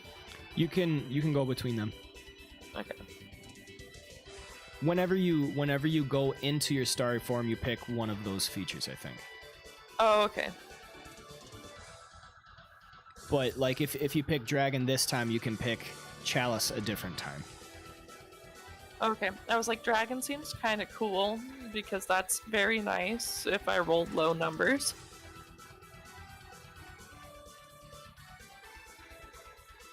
All right, so now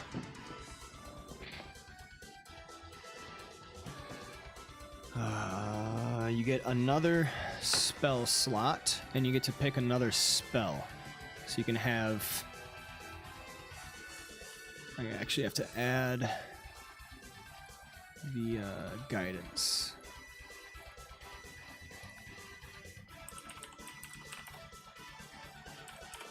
Because you always have access to that now.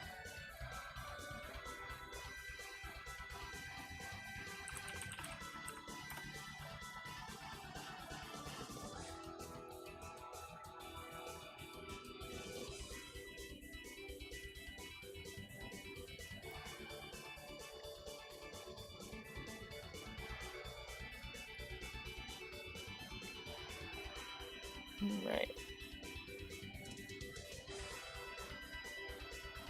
Do I have a level 2 slot, or do I have just more level 1 slot? You just have another level 1 slot. Okay.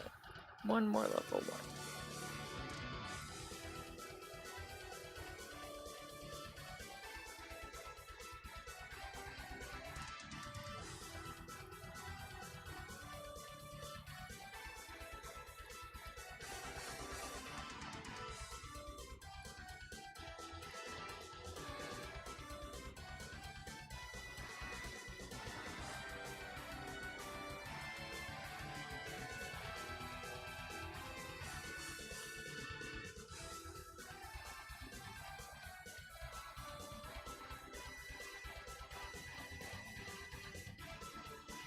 Oh, man. Hmm. So, Unearthed Arcana is like a beta version of some classes that you can try out, and Tasha's used a lot of the classes that were in the Unearthed Arcana. So I have to do some delving to figure out which one is which when I input the classes, because they are a little bit different. No worries, I got it. I'll fix it. Okay, there we go. Guiding bolt.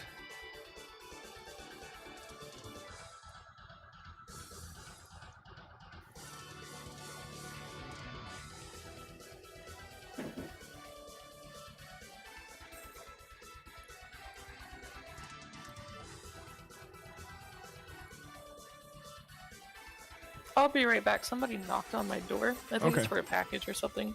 No problem.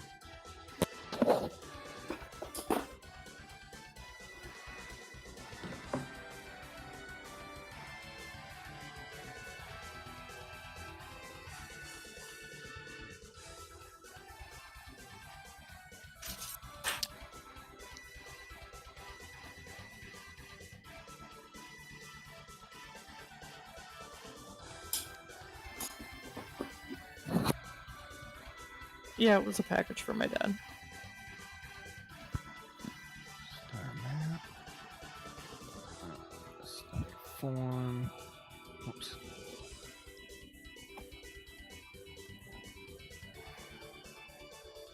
Circle, stars. Okay.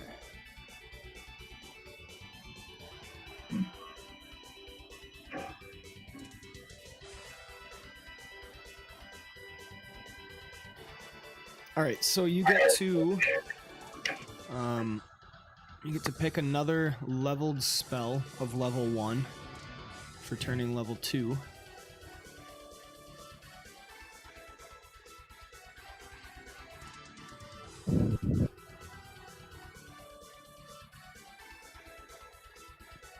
Let's do probably Thunder Wave. Okay.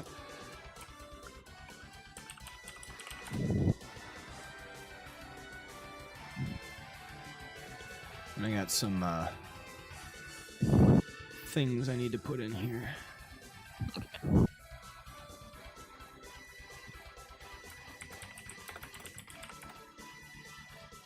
we go. Okay.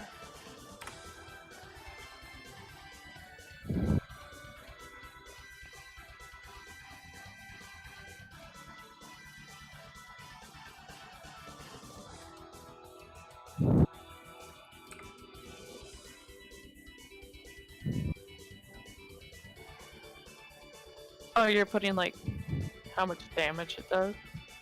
Yeah, I'm adding your extra features to your actions tab. Got it. So you got wild shape. You can expend a use of your wild shape feature to cast the Find Familiar spell.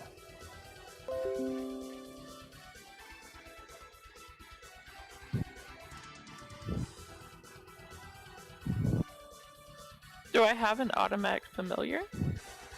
So you have your wild shape, which you use your action to magically change into the shape of a beast. It says that you can use this feature twice, and you regain any expended uses after finishing a short or long rest. That's the one where I was just like, that's the one I was thinking of is short or long rest. So you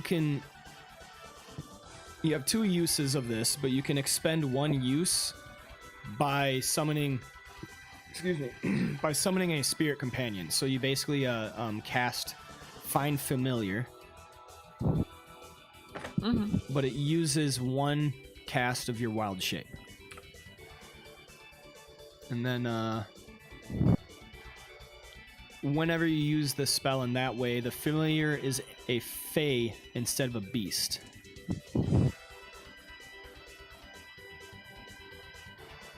So Find Familiar spell, you gain the service of a familiar appearing in an unoccupied space within range. It has the stats of the chosen form,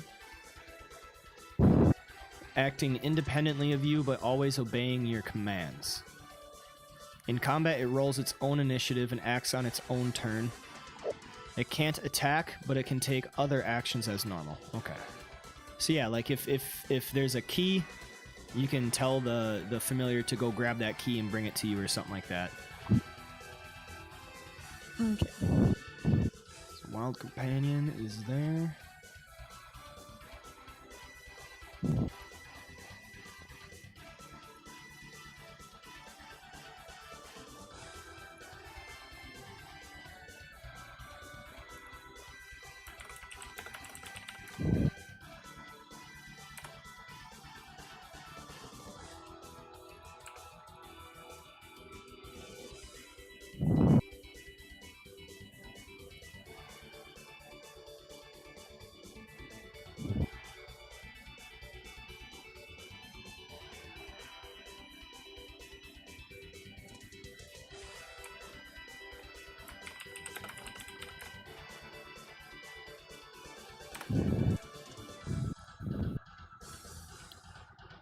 And then yeah, so when you wild shape, you can change into any type of beast. It just has to fit the limitations and the challenge rating. So at second level, you can only change into a beast that has a quarter challenge rating, and it can't be flying or swimming. So then basically look through the monster manual and all the different beasts, all those creatures, and then probably write down on a list all the ones that are available, and then in game, whenever you use wild shape, you would just let me know what form I'm taking. Yep. And so I don't have the monster manual. Is there like a PDF on it, or? I'm sure you could probably go online, type in like druid beast form and Google, and then probably find like a good list. I try my best to be nice. Oh, shush. I wasn't talking to you. But also I could probably compile a list sometime and then send it to you, because I do have all that stuff available. Oh, okay. Okay, so then we got star map. Giant wolf spider.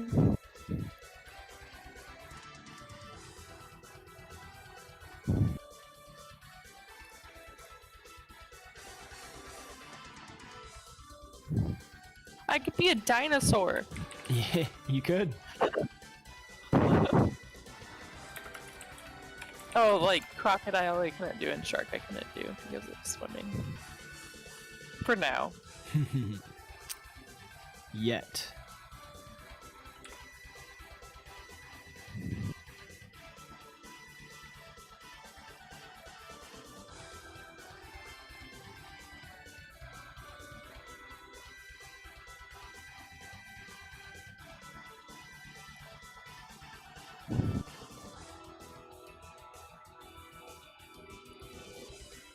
I could be a horse, and and one or two allies can ride on my back.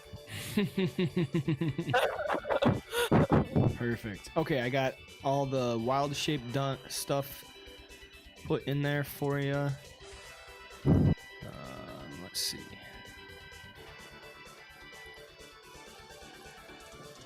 How did I do that?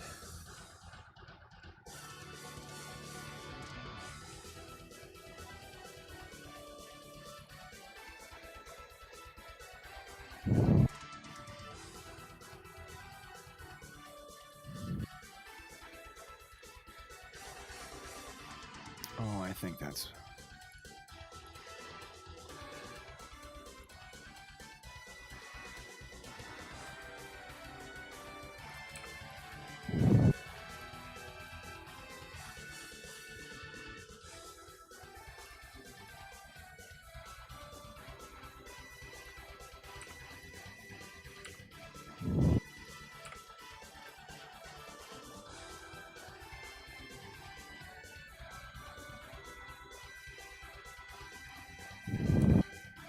There we go.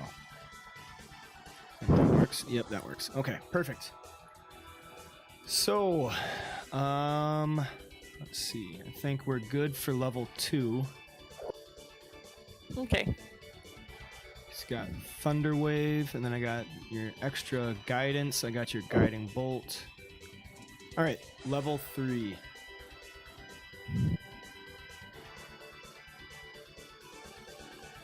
And then we're just adding average hit points every time. So it's the same value. Yeah, you're at 20 max hit points. And then on the main sheet, at the very bottom it says HD. That's your hit die. So every time that you complete a short rest, you can double click on that and it'll do healing. So let's say that you have let's say you have 15 wounds. You can do that. Yep, you can hit that to heal yourself. Oh.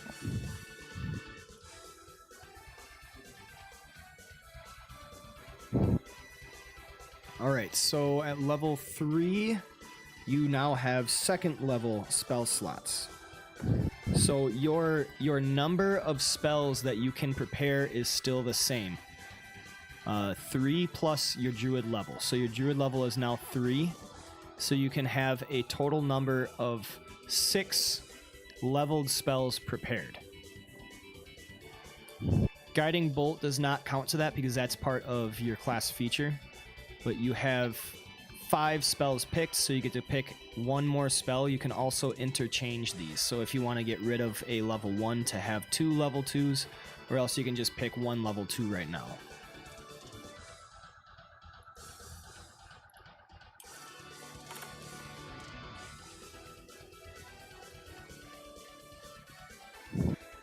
And there's quite a bit. See, I would have done Beast Sense, but I like the... because that's kind of cool. Yeah, you could definitely send... Like, if there's a... You could, like, find a snake or a squirrel or some shit and, like, tell them to go into the tunnel or into the cave to scout for you. And then you'll be able to see all that. That would definitely be very useful. Beast Sense is cool. I didn't even know about that one.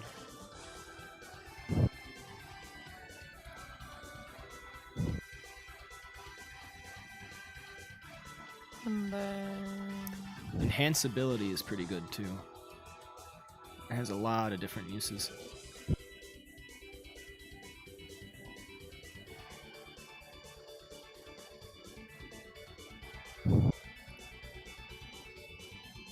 Huh, find traps? Damn. A frickin' spell that finds traps. That's ridiculous.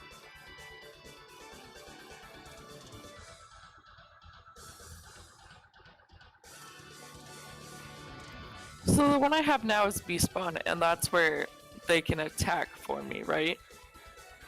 But the level 2 one, the Beast Sense, is that where I can...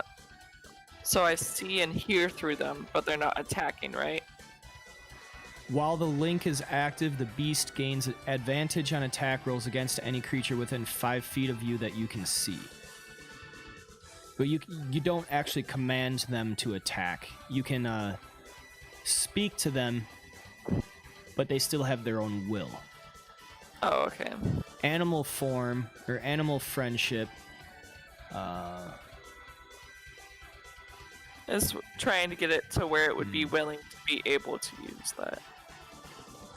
I mean, when you would have beast bonds, they probably would attack. Like if it's an animal that has the ability, and you've befriended it or charmed it, it probably would attack. But it's just not an absolute guarantee. Like that's not a command that they have no choice but to follow.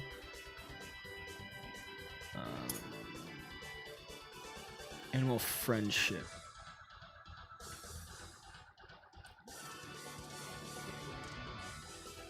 Where's my...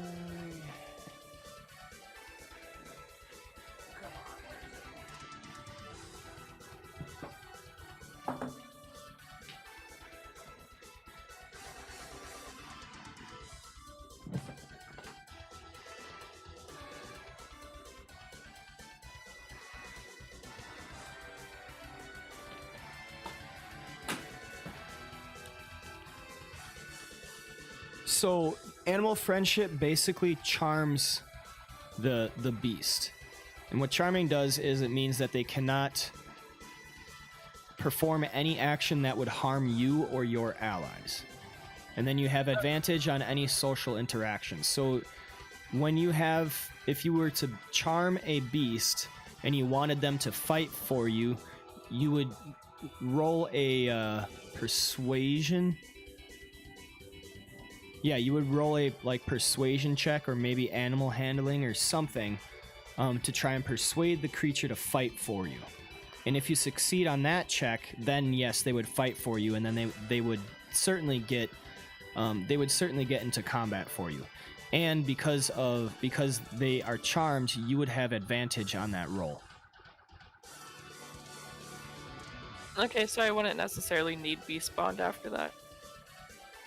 Yeah. The only thing about that is, beast bond. Yeah, okay. Never mind.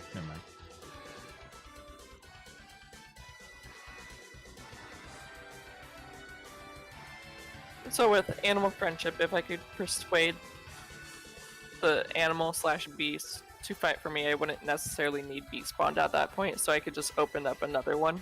Yeah, I would say either go with animal friendship or beast bond. The biggest difference is beast bond, they gain advantage on attack rolls, whereas animal friendship they don't.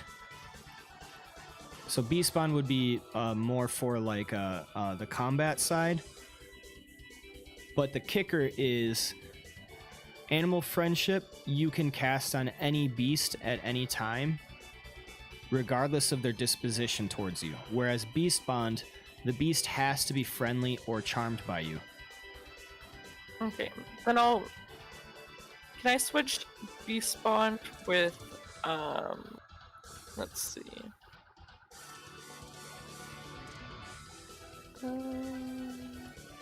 Because I can have 2 level 2s, right? You can only have a max of 6 prepared spells, and those can be between any of the levels. Okay, and Guiding Bolt is free or no? Guiding Bolt is free. Okay. So you can you can have 4 level 1s and 2 level 2s. You can have 3 level 1s, 3 level 2s.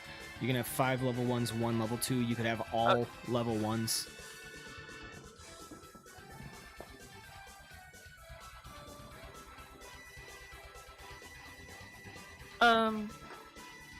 Is Healing Spirit better than Healing Word? Healing Spirit.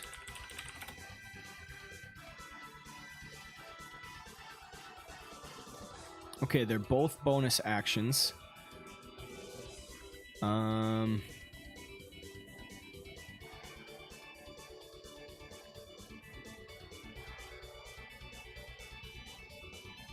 I think Healing Spirit is really good. I would probably take both of them. Because Healing Spirit is a level 2. Mm-hmm. And you only have 2 second level slots. You have 4 first level slots. So Healing Spirit, you would basically... It's kind of like putting a rune on the ground that whenever anyone touches the rune, they heal. Okay. But they can only do it once. So only the first time that they step through that space, they would get healed for 1d6 hit points. Okay. And do I roll that or do they roll that? They would roll that. Okay. So I would take both. That's a good spell. Do you want that? Do you want that one? Yeah, I'll take the Healing Spirit. Okay. And the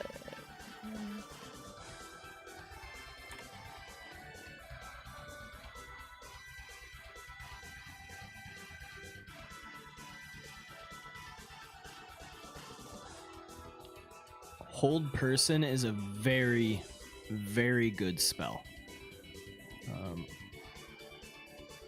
See, no, he doesn't have it. Okay, so the thing about Hold Person is, they become paralyzed, and when they're paralyzed, everybody gets advantage on their attack rolls. Mm-hmm. And if you're successful on the spell, they stay paralyzed until they succeed on a saving throw. Oh, okay. So if you don't want a person to escape, or like if you have a boss that needs to go down really fast, you do Hold Person, and you keep casting it till you get it, and then you just burn them down.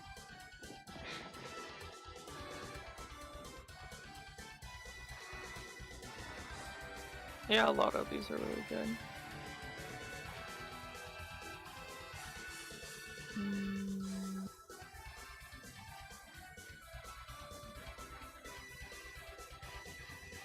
And any attack that hits the creature is a critical hit if the attacker is within 5 feet. So anyone attacking from melee, they have an advantage on the attack roll, and they deal critical hit damage. So I give a lot of emphasis on hold person. Yeah, I'll do hold person, and then I'm just seeing if I need anything else, like besides Earth Tremor or Okay. And then the other thing Thunder Wave. The other thing we can do, on your character sheet, are you on the actions tab? Yeah, I'm just looking at it right now. So on the very bottom it says mode, and then it says display. So you can change you can change the mode. I use the preparation so that I can so that I have all the stuff lining up and everything. Like on the very bottom for wild shape, you can only cast wild shape twice per rest. So I have it set up there so that'll automatically log whenever you cast it. Okay. Combat. The combat tab only shows options that you have available to you. So if you use your wild shape, it disappears. And then we can go to standard, and I'll get rid of those. And then display, there's group, which tells you which group it's in, summary, and then actions.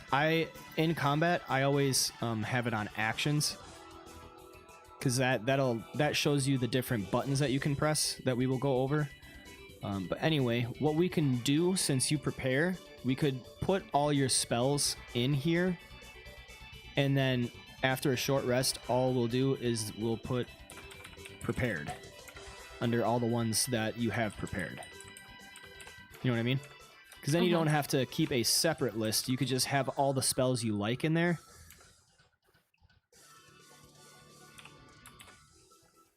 Oops.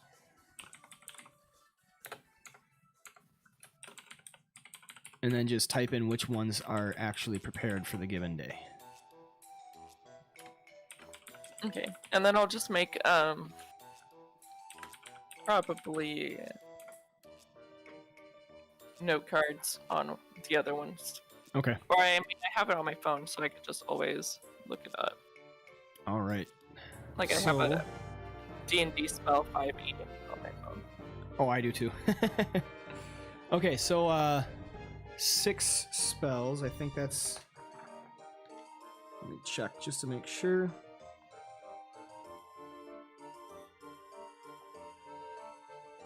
Choose a number of druid spells equal to your wisdom modifier plus your druid level.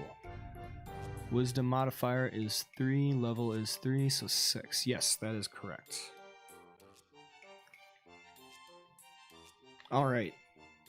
I think we are good. We have officially made your character. It took a long time. Yeah, character creation takes a while. There was a lot of complications with it.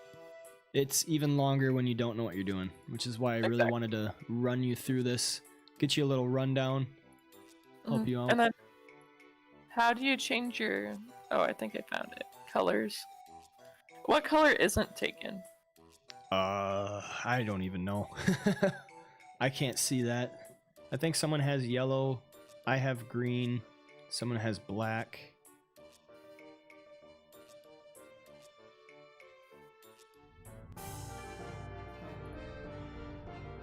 I didn't know you could like create your own color. That's kind of cool. Yep, that's pretty cool.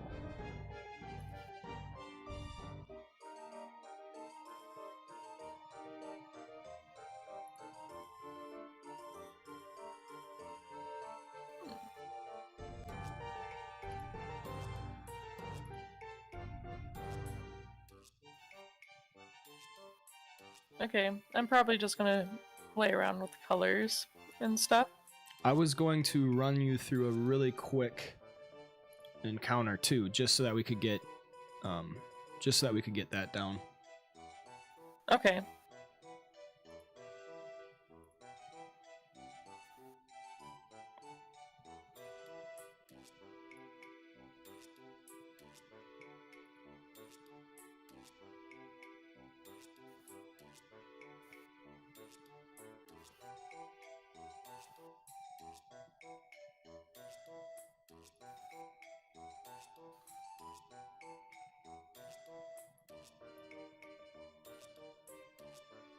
Okay, so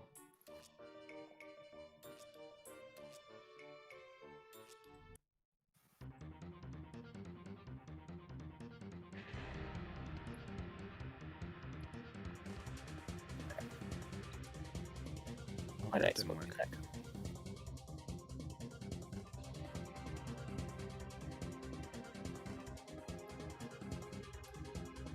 Let me get this set up real quick.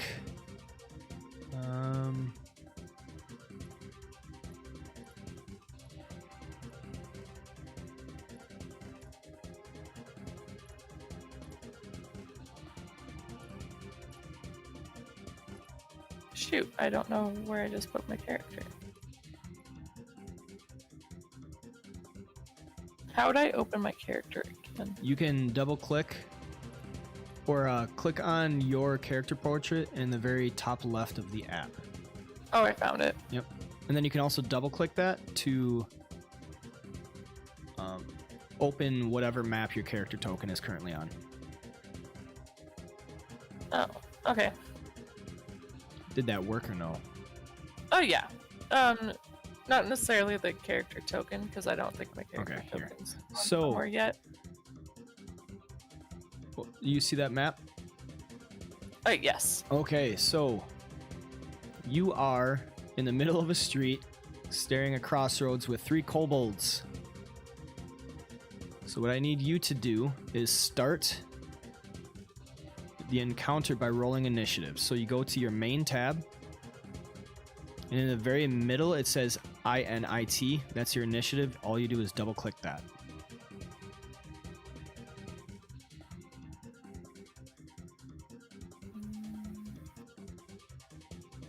That one? Yep. I gotta find these guys' initiatives, because it did not auto roll.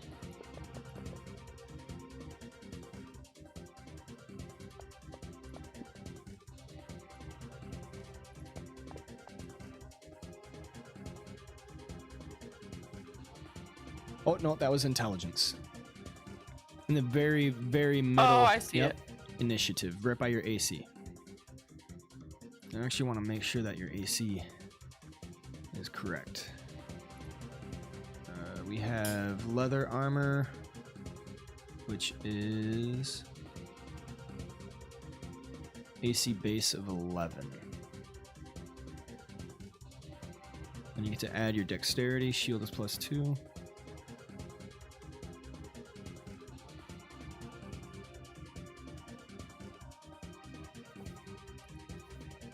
What's your dexterity? Your dexterity is +3, so yep, 16. Okay. So we can begin combat at the top of the order. So Kobold 3 is going to shoot a sling at you. So what I'm doing is I am targeting you, which I will show you how to do on your turn. And then I'm going to double click the ability that I want to use. It is bright sunlight, so he actually has disadvantage on this. And he hits you. So I double click the damage. How do I open the chat for the screen?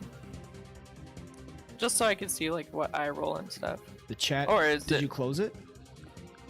No, it's just like blocked by the map. Oh, you can move the map around. Go ahead and resize the map. Oh, there we go.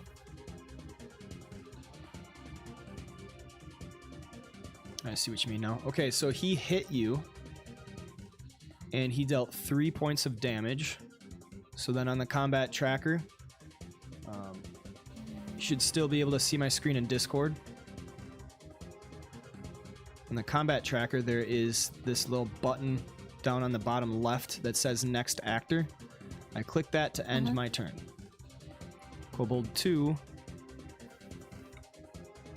will move up 1. And he will target you with a sling. Disadvantage from daylight. And he misses. So we go to your turn. So what you want to do is you want to have your token selected. So click on your token. Make sure that it's got the little outline. And then you can go to your Actions tab. Which I have to add a few things real quick. Sorry. Dodge.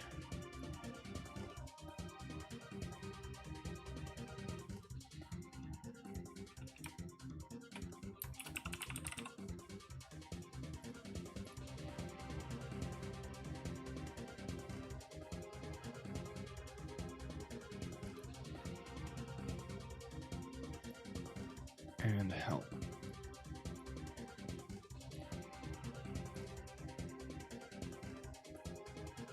We'll do a potion of healing.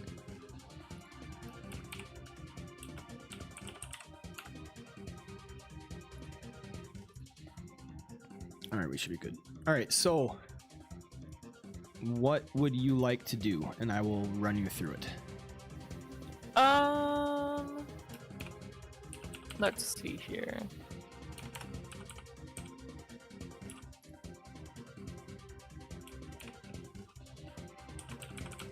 So they're already pretty far away from me. You do have some range. Can I do, what is it? Thunder Wave? Yes. So Thunder Wave is a 15-foot cube. So what you can do is right-click on the map, go to pointers, which is the arrow on the top left of that radial, and then draw a square. And all you do is you click and drag. So a 15-foot square, 15-foot cube looks like that. One side of the cube just has to touch you, because it radiates out from you. So you would have to get in range in order to hit them. So I do...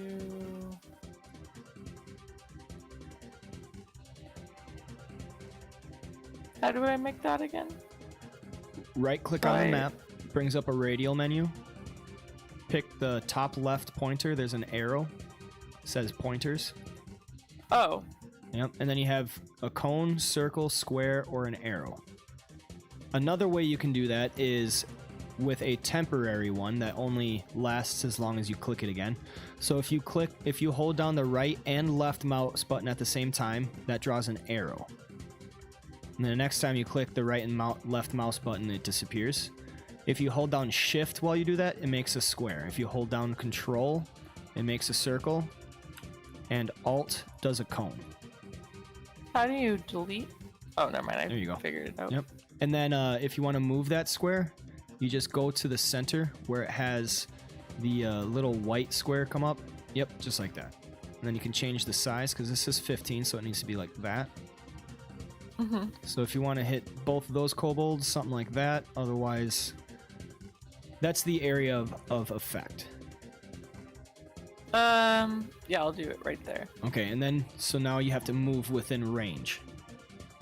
So to move your character, you can use the directional keys. Otherwise, you can just pick them up and then drop. There you go. So then move there. I accept the movement like that. Now you need to target the creatures. So hold down control and then left click on both creatures and that targets them. There you go. Just like that. Perfect. So Thunder Wave is up. Make sure your actions tab is in the actions display. On the bottom of your actions tab on your character sheet where it says mode and display, make sure your display says actions. Perfect. Okay. And then Thunder Wave, you want to cast it, which is that first button. That dice. This one? Oh, never mind. I think. There you go. Just like that. Okay, so Kobold 1 successfully saved. Kobold 3 failed. Okay. So, let's see. Thunder Wave. On a successful save, the creature takes half as much damage and isn't pushed. So this should automatically proc. So go ahead and hit the damage, which is that blood icon next to Thunder Wave, right where you had the cast. Perfect. So Kobold 3 took 11 points of damage and he is now dead. Kobold 5 took 5 points of damage because it was already halved. And he is dying. Kobold 1? Kobold 1, yeah. Kobold Okay. 1 is dying. Kobold 3 is dead. The way I do combat is that once creatures go down to 0, they're just dead. Okay. They don't do saving throws. And then Okay. you have to let me know any special effects like pushed or whatever. So for Thunder Wave, I think they're pushed 10 feet back from me. yeah, 10 feet 10 feet away from you. So Kobold 3 gets pushed 10 feet. Kobold 1 missed, so he took half damage and does not get pushed. And then you would delete the pointer, that square. Go ahead and just right click on it, pointers, remove this pointer on the second radial. Yep, just like that. Perfect. And then would I delete this one too? Or What one? the 20 feet? Nope, that is because you are targeting it. That's not an arrow pointer. Okay. Yep, that's supposed to be there. That lets you know what you're targeting and what you're not. It also shows you if you have line of sight. So like if this kobold was back here, your arrow's still there, but you can't see it, so you don't have line of sight. And then go ahead and end your turn unless you want to do a bonus action. I don't. You have healing, so you can do a healing word on yourself if you really wanted to, because that's a bonus action.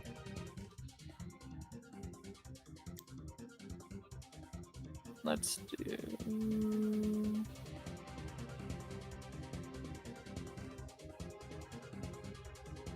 Can I get Can I go back more? Am I allowed to move or no? Yes, you're still allowed to move. You moved 20 feet. You have 30 feet of movement, so you only have 10 left. Okay, so that's like that. Perfect. Or can I? Okay, and then I could go like up or down or like diagonal or whatever. Yeah. So the rules of 5e are, so if this is your starting position, moving there is 5 feet. Moving there is 10 feet. Okay, and is the white like my vision that I have? Yes. Like the lighter stuff? Okay. Yep. So, 5e will actually calculate the movement for you, but diagonals are a square and a half of movement, so they're like 7.5. But like this is 5 feet, and then if you move here, it'll say 15 because it's an extra 5 feet of movement.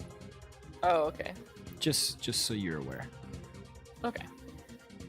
The other way that you can do attacks is just by dragging and dropping. So if you wanted to heal yourself, you could click on that healing word plus sign and then just drag it right on top of your token on the map.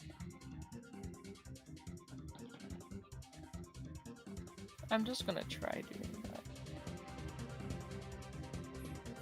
So it would be in actions, right? Which would? Healing word is a spell. Word. Level 1. Okay, and then how would I just drag it? Just click it, hold it down, drag and drop it.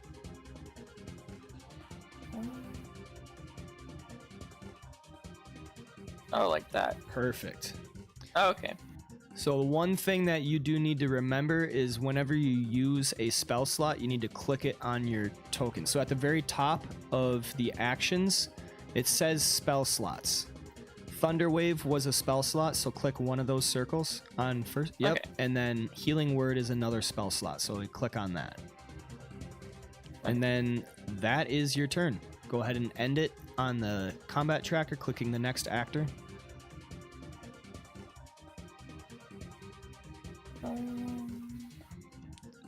Perfect. Kobold 1 is dead. We go back to the top. He is dead. Kobold 2 is going to run at you. 5, 10, 15. He's going to make a dagger attack at disadvantage for sunlight. And he misses, so we go back to you. Okay, I want to... Shoot, I forgot what one it is. It's the one where... So I want to attack Kobold 2. Okay. With my... It's the weapon. that I have, the scimitar. Yep. So that's at the very top where it says weapons of your actions tab. Let's see. If you scroll all the way to the top on your actions tab. Okay. Yep. And then there's that dice +5. That's your attack. The one right next to it, 1d6 + 3 slashing. That's the damage. Okay. And then, but I wanted to use my thing where I would use wisdom instead of like okay, strength. So that is Shillelagh. That is under your cantrips. Okay, that's what that's called. Yep. Okay. So let's see. For the duration, you can use your spellcasting ability instead of strength for the attack and damage rolls of melee. Okay. Oh man. Okay, so wait. One thing about Shillelagh: the wood of a club or quarterstaff you are holding is imbued with nature's power. For the duration, you can use your spellcasting ability instead of strength. So that has to be like a wooden weapon. Oh, so like a spear or like a club or a quarterstaff. Okay. I understand. That's my bad. Also hit him with my scimitar. Yep, that is my bad. Sorry. Should have read through that a little closer. Okay, so I might do a different cantrip. Then, Yep. Like change it. Yep. So you want to deselect the target that you're currently targeting because that is Kobold 3, and you want to target Kobold 2. So it's the control clicks. Oh, control click.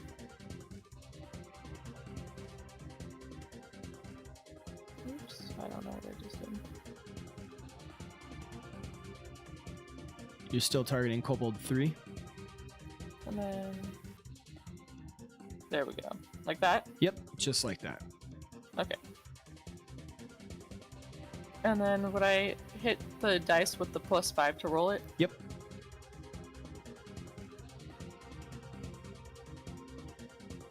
There you go. That is a hit. Go ahead and roll damage.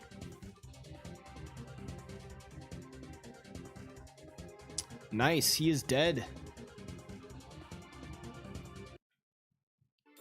And that was basically combat. Selecting and targeting and then hitting those buttons. You can also drag and drop onto specific tokens. But yeah, very good. Sorry, I'm just trying to read. And then to make the this. Okay. And then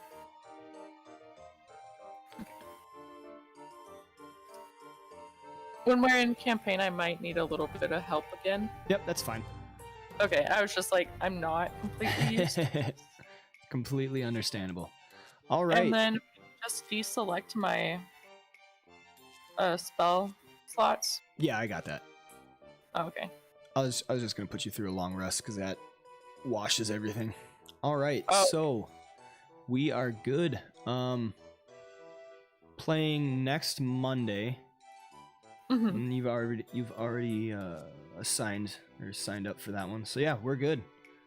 Any other questions before we leave? Not necessarily.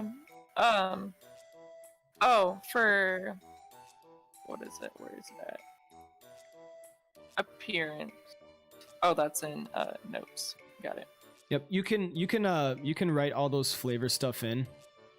Okay, and then can I still do my just like my crystal necklace thing? Yeah. Would it just be equipment and on neck, or would it be like a little trinket? You could go to inventory and then right click in there, and on the bottom it has a plus sign, create item, and then you could write that in.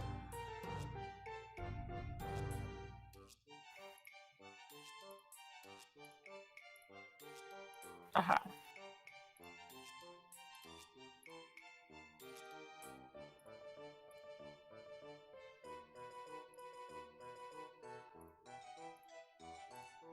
And then I'll figure out what crystal I want to do. Okay. And then it would just be on neck. Okay. Perfect. And then if I could just write that in later too. Mm-hmm. Okay, so that was character creation, and now you know everything you need to do to start. We will be joining in next Monday with you. I'm very glad to have you.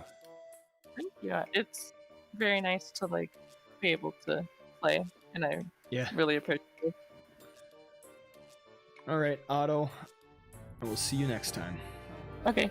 Bye. Bye.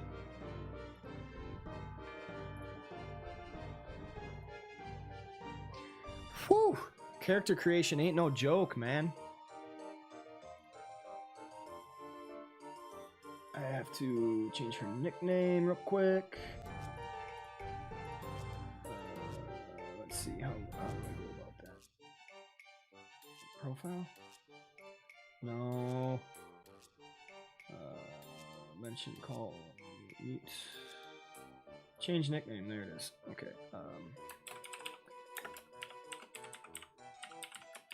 Auto Hawkeye. Okay. I want to finish some of this stuff up real quick, and then it's fucking WoW time. Ballista. I change all these to unidentified.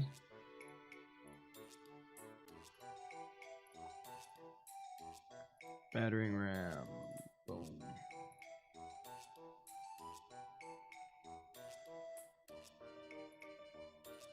Wait, no, I don't want to share.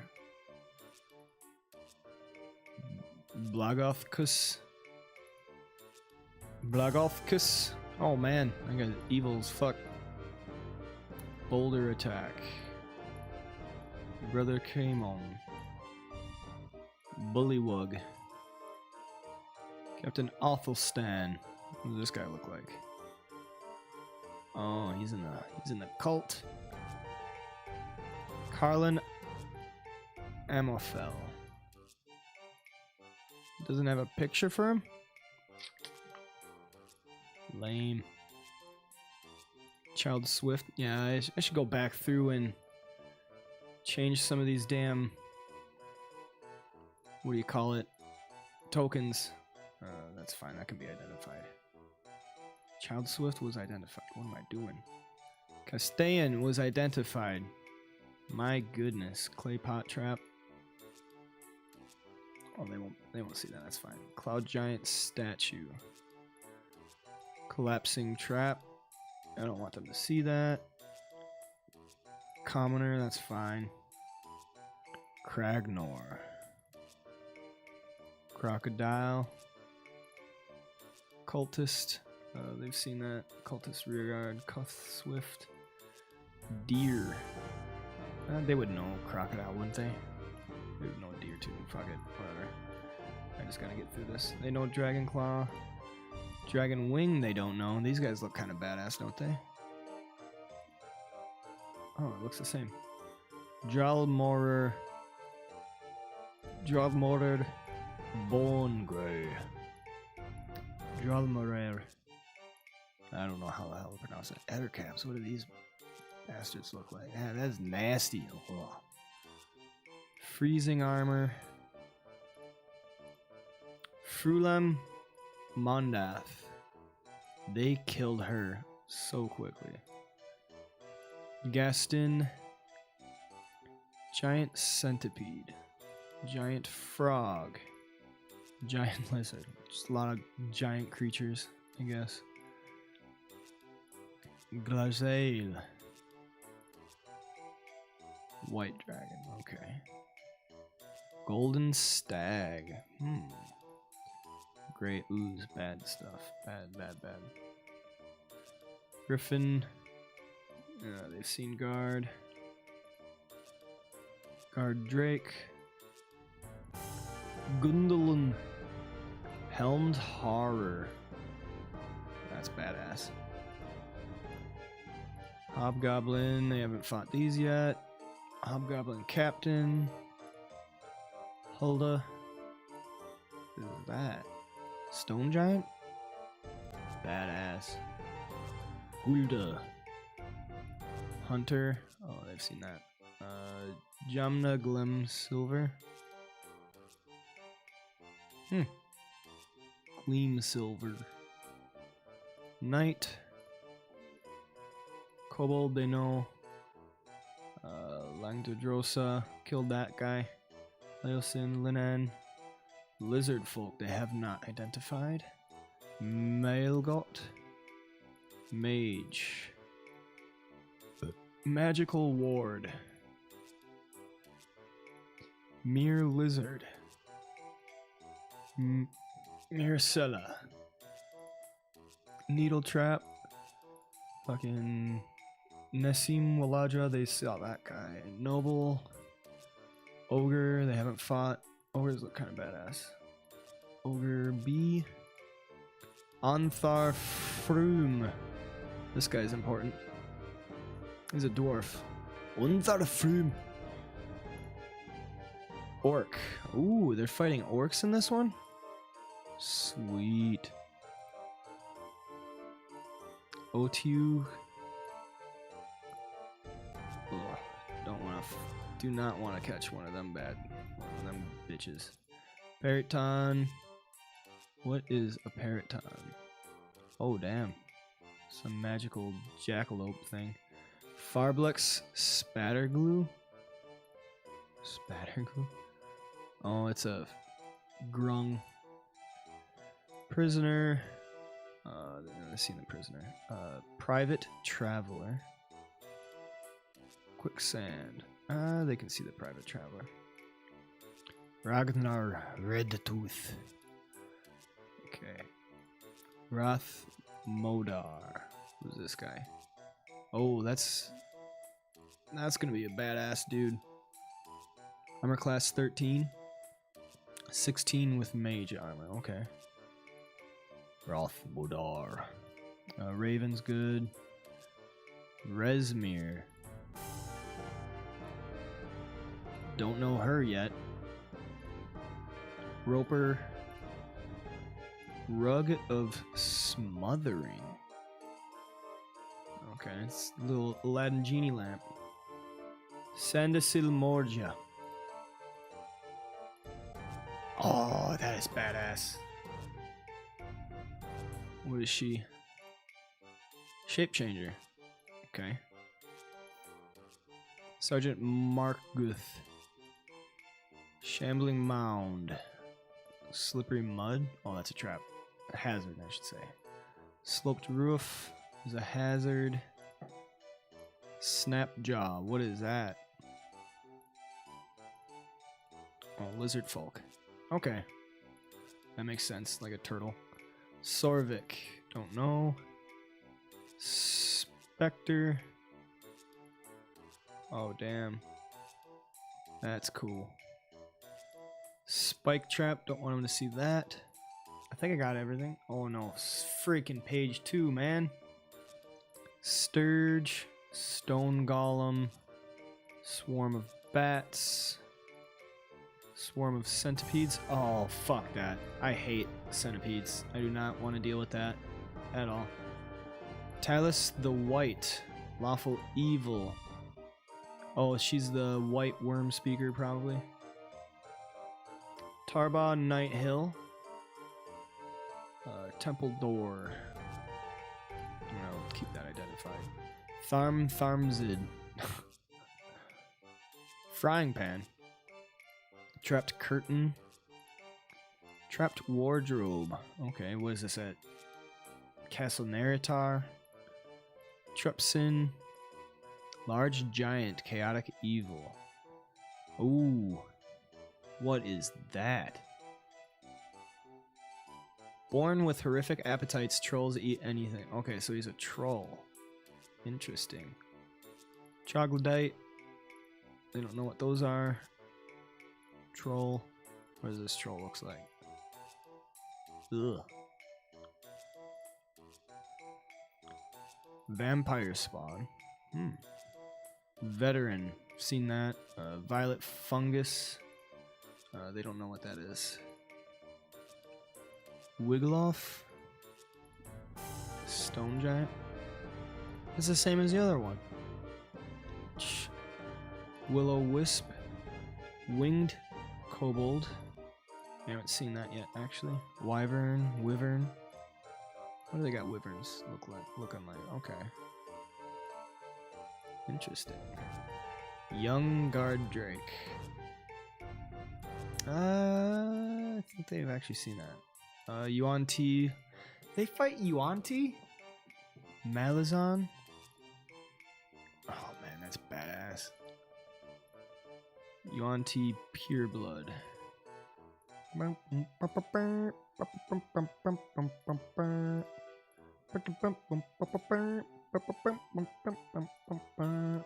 Okay, got it. So now, from now on, they won't be able to see all these things before it's even frickin' there. Let's check.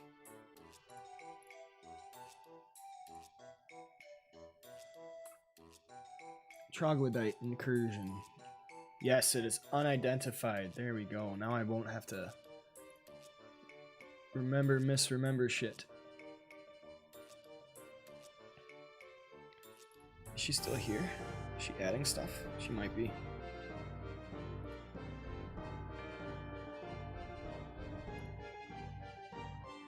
Oh yeah, she's still in. I'll just leave it up. I ain't worried about it.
Alright.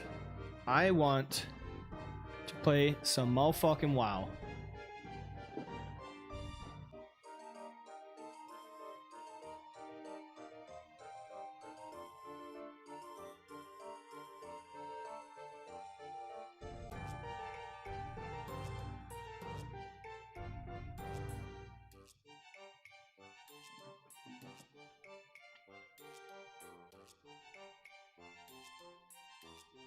Let's get her going.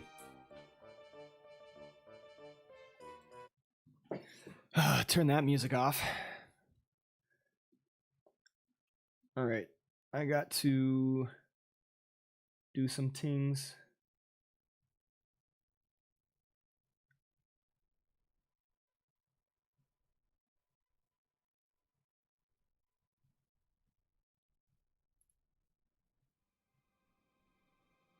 I gotta change my titles. Don't want to forget this because people get all freaking butthurt.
Alright. Let's update those. Did it work? Hopefully.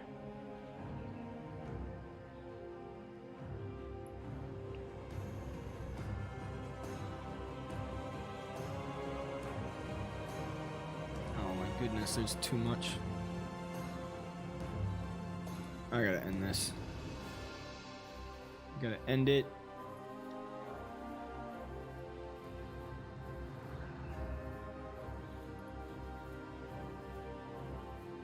My computer can't handle it.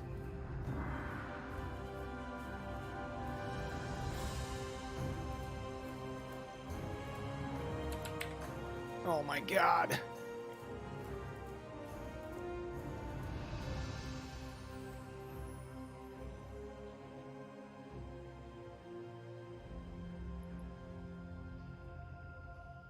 Just end it, man.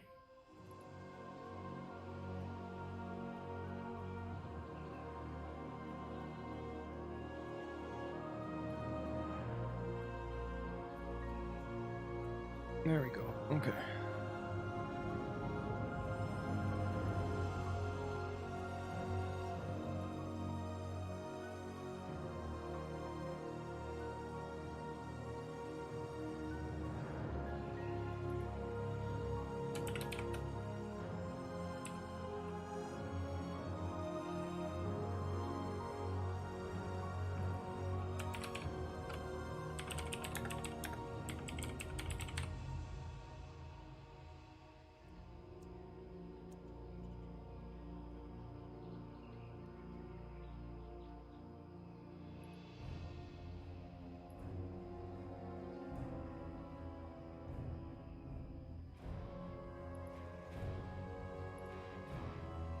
Did it even go through? I don't even think it freaking did.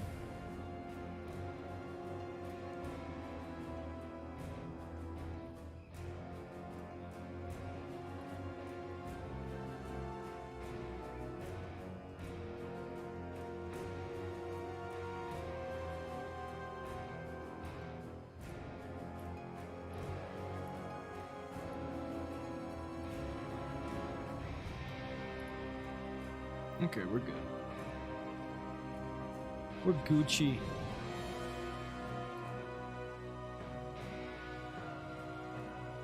What the hell? Why is my character not yet transferred over?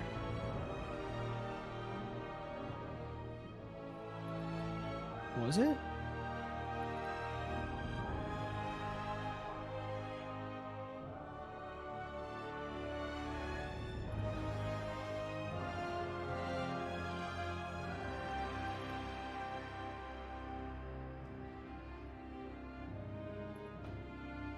What the hell happened?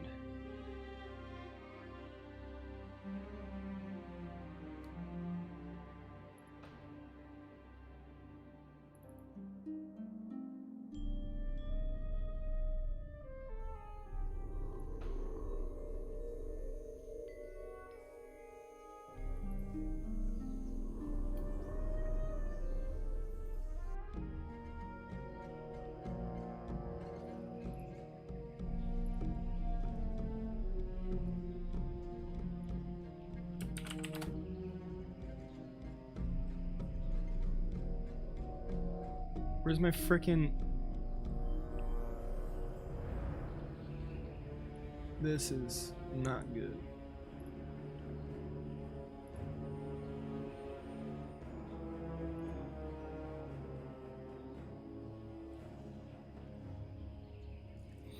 I don't know where my character is. He got lost.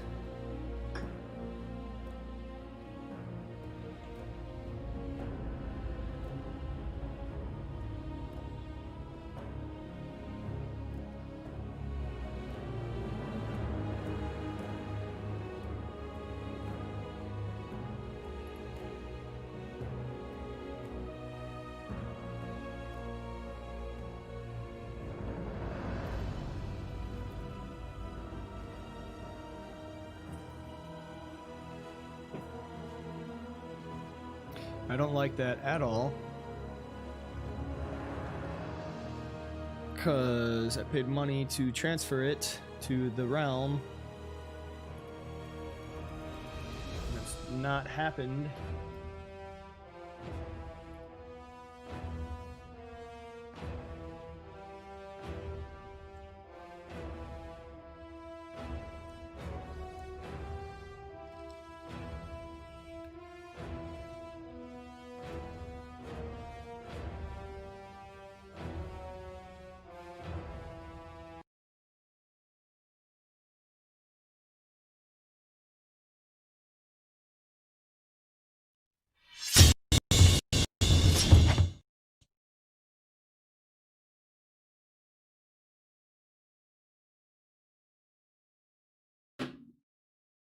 Think I change the frickin' graphics.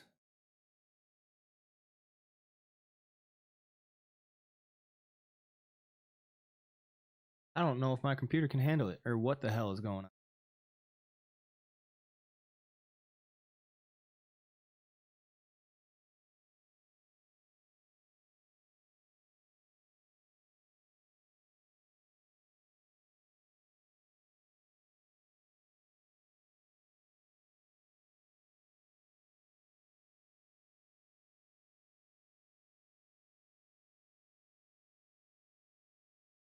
I just go in.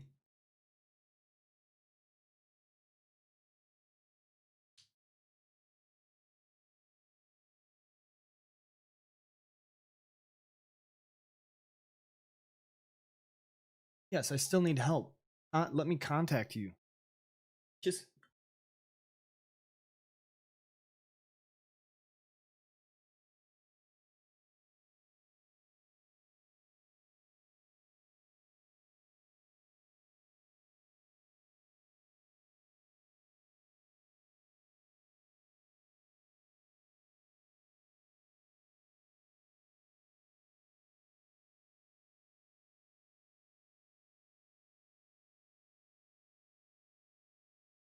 oh my god, why is my computer breaking?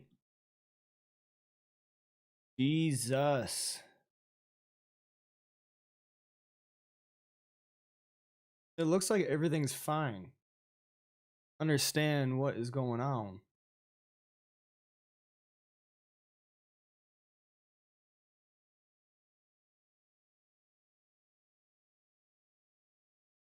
There we go. We're smooth. I think we're smooth. Good.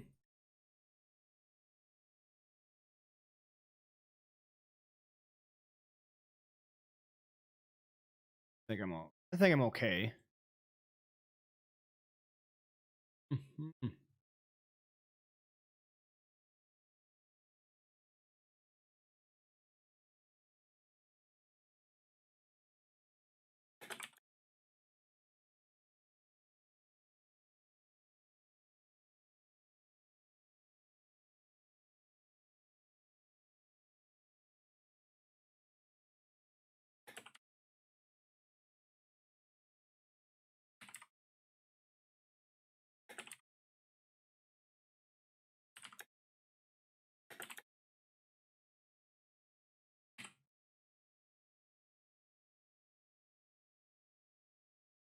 All right.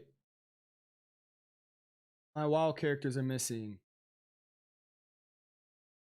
No, I'm submitting it. I'm not fucking doing all this groundbreaking freaking digging in to find shit that is not my problem. Well, it is my problem, but you need to freaking fix it. Come on.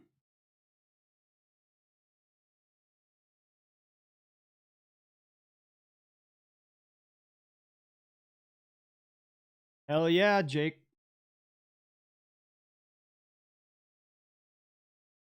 Yeah, I helped her out with her druid.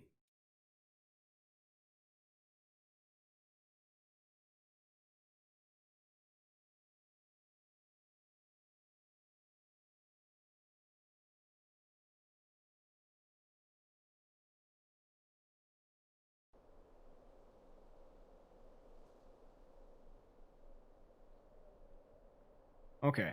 Should be able to Here's some of the sounds on the actual Why is it skipping? I gotta figure this out, boys.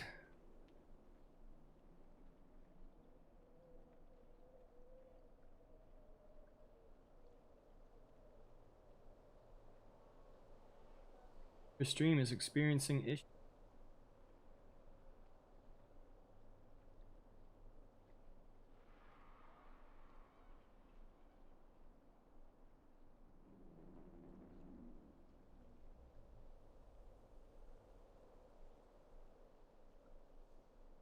I shouldn't. Like, I'm looking at my freaking task manager and everything looks like perfect. Perfect. Fine. I don't understand why.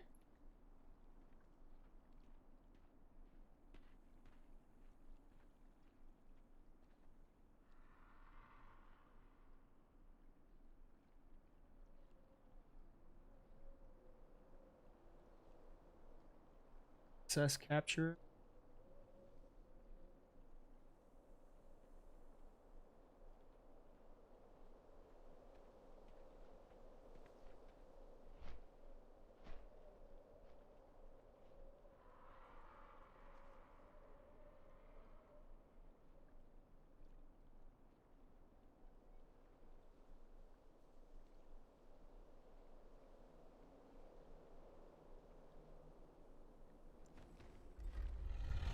Can't fly. Where am I gonna go? Where are we going? Like a lot of fucking lag. Oh no. It's that one button.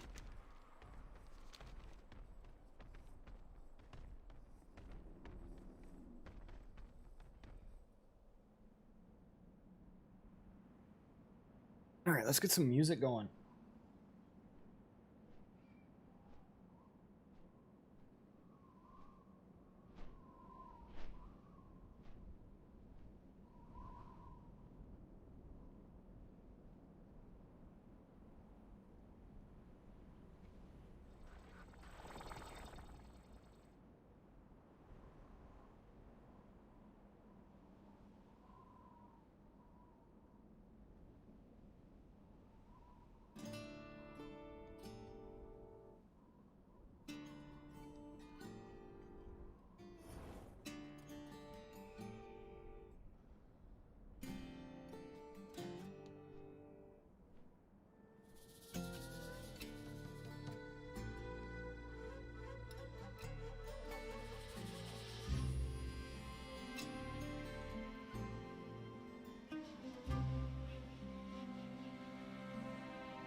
Let's play this. Hell yeah. Okay, where do I gotta go? Where am I going?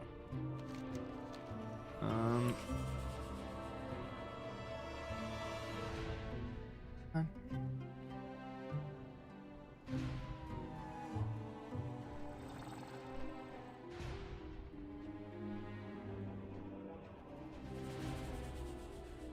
Launch G-Hub.